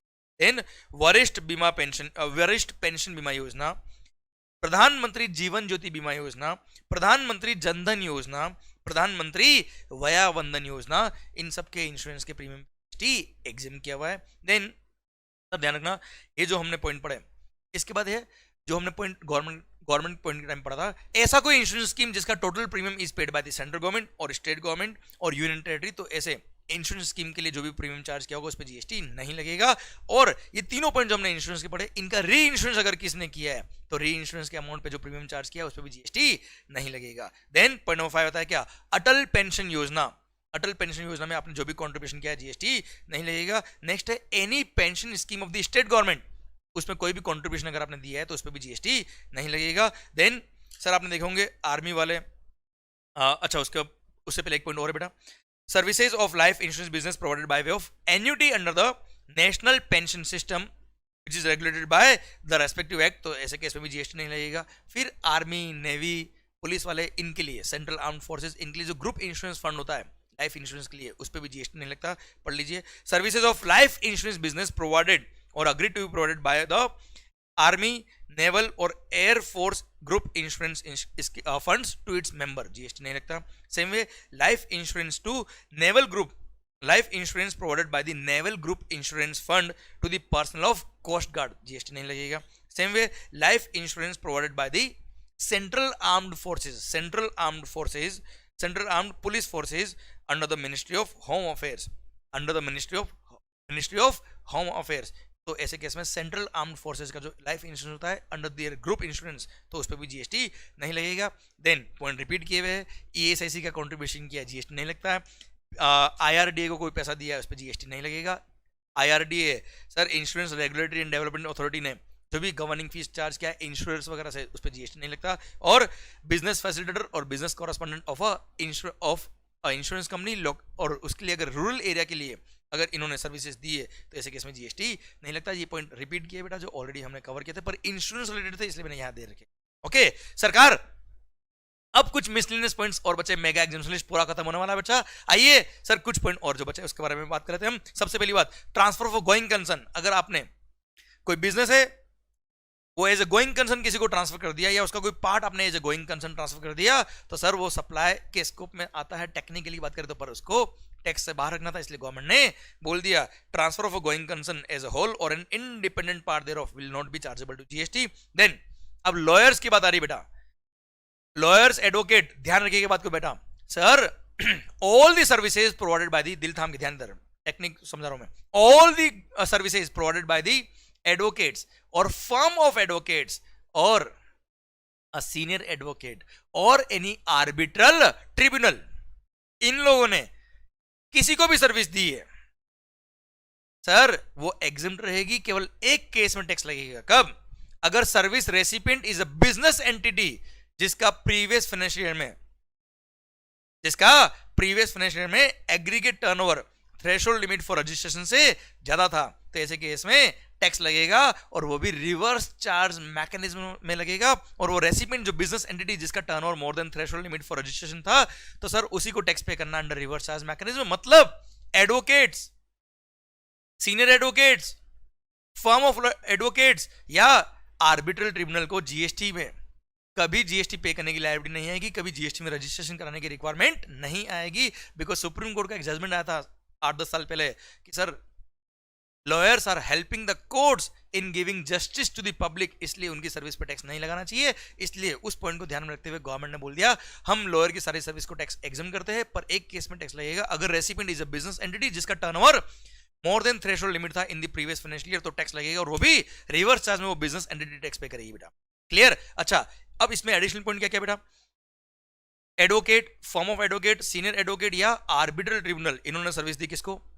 Central government, state government, union territory, local authority, governmental authority या गवर्नमेंट एंटिटी को। अब इनका turnover भले कितना भी हो जाए सर, टैक्स एग्जेम्प्ट रहेगा। सेकंड सर, एडवोकेट या फॉर्म ऑफ एडवोकेट ने दूसरे एडवोकेट या फॉर्म ऑफ एडवोकेट को सर्विस दी है। अब भले उस सामने वाला जो एडवोकेट या फॉर्म ऑफ एडवोकेट है उसका टर्नओवर कितना भी हो प्रीवियस ईयर में, टैक्स एग्जेम्प्ट रहेगा। पर अगर सीनियर एडवोकेट ने दूसरे किसी एडवोकेट या फर्म ऑफ एडवोकेट को सर्विस दी तो वो टैक्सेबल रहेगा। अगर, ध्यान रखना बेटा, सर वो टैक्सेबल तो रहेगा, पर ध्यान रखिएगा सीनियर एडवोकेट क्या करता है बेटा? जूनियर एडवोकेट से कोई केस उसको रेफर होता है नॉर्मली, जैसे कोई बिजनेस एंटिटी, रिलायंस इंडस्ट्रीज, उसका कोई बहुत बड़ा डिस्प्यूट था बेटा, वो किसी एडवोकेट के पास गया, एडवोकेट से केस समझ नहीं रहा, उसने केस शिफ्ट कर दिया किसको? सीनियर एडवोकेट को। Now senior advocate is handling the case, now senior advocate providing services to junior advocate, normal advocate या फॉर्म ऑफ एडवोकेट। तो ऐसे केस में टैक्स तो लगेगा, पर recipient for the purpose of payment of tax will be वो business entity Reliance Industries जिसका वो केस रिप्रेजेंट कर रहा है कोर्ट के अंदर। मतलब सीनियर एडवोकेट ने सर्विसेज दी या तो direct Reliance Reliance is just an example, senior advocate ने सर्विस दी डायरेक्टली उस बिजनेस एंटिटी को, या उसने सर्विस दी किसको? एडवोकेट या फॉर्म ऑफ एडवोकेट को in relation to that business entity. तो टैक्स तो लगेगा, पर वो बिजनेस एंटिटी टैक्स पे करेगा अंडर रिवर्स चार्ज मैकेनिज्म। ये पूरा स्टोरी खत्म हो गया एडवोकेट के रिगार्डिंग बेटा। क्लियर? डन। नेक्स्ट पॉइंट आ रहा है क्या सर? स्पाइडरमैन याद है क्या? स्पाइडरमैन या हिंदुस्तान वाला कौन? शक्तिमान। शक्तिमान तो कौन है वो? सर न्यूज कलेक्ट करते बेटा, इंडिपेंडेंट जर्नलिस्ट। उनका पॉइंट है services by way of collecting और providing news by an independent journalist, press trust of India और यूनाइटेड न्यूज ऑफ इंडिया, तो टैक्स नहीं लगेगा। देन लाइब्रेरीज, लाइब्रेरी में बुक लेंडिंग के लिए जो चार्ज दिया उन्होंने उस पर टैक्स नहीं है बेटा। ध्यान रखना, कई सारी लाइब्रेरी हिंदुस्तान में भी क्या हो रहा है, आप लाइब्रेरी में जाके पढ़ाई करते हो, मंथली वो आपसे 500 रुपए 1000 रुपए depending on library to library, वो आपसे वहां पे बैठ के पढ़ने के चार्ज लेते हैं, उस पर टैक्स लगेगा। उन्होंने बुक कोई किराए पे दिया आपको, बुक या कोई पब्लिकेशन या कोई कंटेंट आपको रीड करने के लिए वहां पे रेंट पे दिया है, तो जीएसटी नहीं। क्लियर? समझे? बुक लेंडिंग चार्ज पे जीएसटी नहीं है, अदरवाइज चार्ज लगे, अदरवाइज वहां बैठ के पढ़ाई कर रहे हो उसकी फीस पे जीएसटी एग्जाम नहीं है। ओके देन, अगर कोई बिजनेस एग्जीबिशन ऑर्गेनाइजर ने बिजनेस एग्जीबिशन ऑर्गेनाइज किया आउट ऑफ इंडिया, तो business exhibition out of India organise करने के लिए उसने बिजनेसमैन से या बिजनेस एग्जीबिटर से जो भी फीस लिया है बिजनेस ऑर्गेनाइजर ने, उस फीस पे जीएसटी नहीं लगेगा। होता है ना स्टॉल बुकिंग चार्जेस, अगर वो एग्जीबिशन आउट ऑफ इंडिया हो रहा तो चार्ज पे जीएसटी नहीं लगेगा। देन सरकार ध्यान रखना, अनइनकॉर्पोरेटेड एओपीबीओआई, अनइनकॉर्पोरेटेड एओपीबीओआई कहता है सोसाइटीज वगैरह, उसने अपने मेंबर से मेंबरशिप फी ली, टैक्स लगता है। उस मेंबरशिप फी को क्या बोलते हैं? Share of contribution. और क्या है? क्लियर? उस मेंबरशिप फी पे जीएसटी लगता है, पर अगर वो अनइनकॉर्पोरेटेड एओपीबीओआई या सोसाइटी कौन है? एक ट्रेड एसोसिएशन है बेटा। कौन है? Trade union. तो उसने मेंबर से जो भी पैसा लिया जीएसटी नहीं लगेगा। सेकंड, उस सोसाइटी ने या उस क्लब ने या अनइनकॉर्पोरेटेड एओपीबीओआई ने अपने मेंबर से ऐसे किसी सर्विस के लिए फीस लिया है, कंट्रीब्यूशन लिया है जो सर्विस ऑलरेडी एग्जेम्प्ट है, जैसे मेडिकल कैंप करवाया उन्होंने तो डॉक्टर की सर्विस ऑलरेडी एग्जेम्प्ट है, और उस सर्विस को मेंबर्स के लिए उन्होंने अवेलेबल करवाया और मेंबर से मेंबरशिप फी लिया या कंट्रीब्यूशन लिया, तो सर ऐसे केस में वो सर्विस सिंस ऑलरेडी एग्जेम्प्ट है, अब उसके लिए जो भी कंट्रीब्यूशन लिया वो भी क्या रहेगा? एग्जेम्प्ट रहेगा। और लास्ट है क्या, अगर आप एक रेजिडेंट वेलफेयर एसोसिएशन की बात कर रहे हो, हाउसिंग सोसाइटी की बात कर रहे हो, वहां पर मंथ पर मेंबर अगर membership fee is up to ₹7500 per month per member, अगर membership fee is up to ₹7500 तो जीएसटी नहीं लगेगा। पर अगर मेंबरशिप फी कितना है बेटा? 7500 से ज्यादा है तो एंटायर जैसे 9000 रुपए मेंबरशिप फी है पर मंथ पर मेंबर, तो एंटायर ₹9000 पे जीएसटी लगेगा बेटा। अच्छा ध्यान रखना, अगर मेंबरशिप फी मोर देन ₹7500 है, जैसे 9000 रुपये, तो टैक्स लगेगा। तो सर सोसाइटी को जीएसटी में रजिस्ट्रेशन कराना पड़ेगा अगर 20 लाख से ऊपर टर्न हो जाता है, तो 20 लाख तक टर्न हो रहा है तो एनीवेज रजिस्ट्रेशन की जरूरत नहीं है, टैक्स पे करने की जरूरत नहीं है, टैक्स कलेक्ट करने की जरूरत नहीं है। क्लियर? 20 लाख से ऊपर टर्न हो रहा है रजिस्ट्रेशन कराना पड़ेगा, अगर 7500 से ऊपर इनका मेंबरशिप फी है पर मंथ पर मेंबर तो।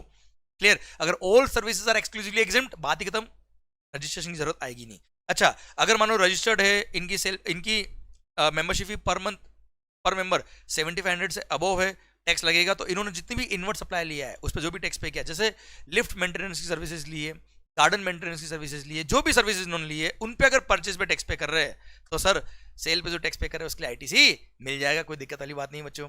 आए ना बच्चों? क्लियर? डन। अच्छा अब आइए एक और बात, कोई भी अनइनकॉर्पोरेट एसोसिएशन या नॉन प्रॉफिट एंटिटी जो सर कुल मिला के क्लब या जितने भी सर लेबर यूनियन, एग्रीकल्चरल और इंडस्ट्रियल लेबर या फार्मर का जितने भी यूनियन बनी हुई है, उन्होंने जो मेंबर से पैसा लिया उस पर जीएसटी नहीं लगता। क्लियर। अगला पॉइंट ये था बेटा, services provided by an unincorporated body और a non profit entity registered under any law for the timing in force which is engaged in activities relating to welfare of the industrial और agricultural labour और farmer. तो इनकी जो club होते हैं, इनके जो सर एसोसिएशन बनी होती है, यूनियन बनी होती है, उन्होंने जो भी मेंबरशिप फी लिया है उस पर कभी भी जीएसटी नहीं लगेगा। सेकंड, देश का कोई भी क्लब हो, कोई भी अनइनकॉर्पोरेटेड बॉडी या एसोसिएशन ऑफ पर्संस हो, वहां पे अगर membership fee is up to ₹1000 per month, up to ₹1000 पर मेंबर पर एनम, साल भर का मेंबरशिप फी अगर अप टू ₹1000 है पर मेंबर, तो ऐसे केस में उस पर भी जीएसटी नहीं लगेगा, कोई भी क्लब हो बेटा। Clear, done. तो सरकार ये सारे क्लब से रिलेटेड बात खत्म होती है। अब एक लास्ट एग्जामिशन बचा है बच्चा, ध्यान रखना, intermediate of financial services, intermediate of financial services which is located in the multi services SEZ सरकार विथ आईएफएससी कोड। सरकार ध्यान रखना, अभी गुजरात में, पूरे हिंदुस्तान में एक ही जगह, Gujarat Gandhinagar, sir gift city Gujarat Gandhinagar, केवल एक ही मल्टी सर्विसेज एसईजेड बना हुआ है। वहां पे अगर आप सर एक इंटरमीडिएट हो फाइनेंशियल सर्विसेज के, सरकार who is providing services to a customer who is located outside India और international financial services in currencies other than in rupee, तो ऐसे केस में उस पर जीएसटी नहीं लगेगा। जैसे आप फंड मैनेजमेंट करते हो, असेट मैनेजमेंट सर्विसेज प्रोवाइड करते हो, जैसे मैंने आपको लेक्चर में समझाया हुआ पूरा बेटा, क्लियर। तो वो इंटरमीडिएट ऑफ फाइनेंशियल सर्विसेज जो फॉरेन करेंसीज में काम करते हैं, क्लियर, जो कहां लोकेटेड है बेटा, multi services SEZ, multi services SEZ Hindustan में अभी एक ही है, gift city Gujarat, clear, Gandhinagar में है बेटा, क्लियर, हैविंग, और वो इंटरमीडिएट के पास आईएफएससी स्टेटस है, तो ऐसे केस में जो भी फीस उसने चार्ज किया अपने क्लाइंट से, उस फीस पर जीएसटी नहीं लगेगा, एग्जिम किया हुआ है। भारत माता की जय। और जितनी भी जगह पूरी इस नोटिफिकेशन में, पूरे मेगा एग्जामिनेशन लिस्ट में जहां पे भी पार्टनरशिप फॉर्म रेफर हुआ है, वहां एलएलपी भी रेफर किया जाएगा। और जितने भी मैंने एग्जामिनेशन आपको पढ़ा है वो सी जीएसटी में तो एग्जाम्प्ट है ही है, एस जीएसटी में भी एग्जाम्प्ट है, और रेस्पेक्टिव सर ध्यान रखना, रेस्पेक्टिव एस जीएसटी और यूडी जीएसटी में भी एग्जाम्प्ट है, प्लस ये सारे एग्जामिनेशन आई जीएसटी में भी है अगर ये इंटरस्टेट के ट्रांजेक्शन है तो। ऊपर हाँ, आई जीएसटी एक्ट आपके सिलेबस में नहीं आता है, तो कुछ एडिशनल एग्जामिनेशन आई जीएसटी में और भी दे रखे, पर सर वो आपके सिलेबस में नहीं है, इसलिए यहां पर सारे एग्जामिनेशन खत्म होते हैं अब। और ये सारे एग्जामिनेशन मैंने कोशिश किया बहुत ही एफिशिएंट वे में, इफेक्टिव वे में, जो आपको रिवाइज करने में हेल्प करे, थोड़ा फास्ट वे में, सो दैट कम ड्यूरेशन में आपका पूरा कवरेज हो पाए, सो दैट ये लेक्चर्स आपको हेल्प कर पाए during exams and before the exams also. Clear, I tried my best my dear friends. अब आपका टाइम है, आप इसको अच्छे से रिवाइज करिए बेटा। All the very best, take care, love you, और माहौल बनाते जाइए। और यस, ये जितने भी रिवीजन लेक्चर मैं अपलोड कर रहा हूं चैप्टर वाइज, ये सारे लेक्चर को बार बार देखिए, जितनी भी जब भी आपको टाइम मिलता है आप देखिए। क्लियर, मजा आने वाला है आपको, माहौल बनने वाला है बच्चों। क्लियर, और आपके जितने भी फ्रेंड्स हैं आप उनसे भी शेयर करिए, क्योंकि ये लेक्चर जरूरी नहीं है कि जिन लोगों ने मेरे से क्लासेस परचेज करी वही देखे। This is for all, everybody, this is to help everybody, this will definitely help everybody. क्योंकि सबसे बड़ा इश्यू जो एग्जाम्स टाइम पे आता है या एग्जाम से पहले रिविजन में जब आता है, वो यही आता है कि सर इतने बड़े पोर्शन हैं, लास्ट डे रिवाइज नहीं हो पाता है, रिवीजन के टाइम पे, या फर्स्ट रिवीजन कर रहे हो, सेकंड रिवीजन करो तब भी बहुत टाइम लगता है। मैं तो कर रहा हूं जब जब आप रेस्पेक्टिव चैप्टर पढ़ते हो तभी साथ साथ में ये लेक्चर देखते जाओ आप। क्लियर, जैसे कोई चैप्टर खत्म किया, रिवीजन लेक्चर देखा, माहौल बनाते गए, फिर रिवीजन करने बैठे बाद में पहले ये लेक्चर देखा, फिर बुक से पढ़ा, देखना बहुत फास्ट आपका रिवीजन होगा। और पूरे हिंदुस्तान के अंदर जितने भी बच्चे हैं जो एग्जाम्स दे रहे हैं या एग्जाम देने वाले हैं, उन सबको ये बहुत हेल्प करेंगे। क्योंकि सबसे बड़ा इश्यू जो आता है, ये रिवीजन लेक्चर लाने का पर्पस क्या है, क्योंकि during exams and before the exams syllabus पूरा कवर नहीं हो पाता है। Clear, so all the very best, take care, love you all. पर हाँ, पढ़ो मगर दिल से। क्लियर, क्योंकि आपको पता है क्या, पढ़ेगा इंडिया भी तो बढ़ेगा India. Thank you so much.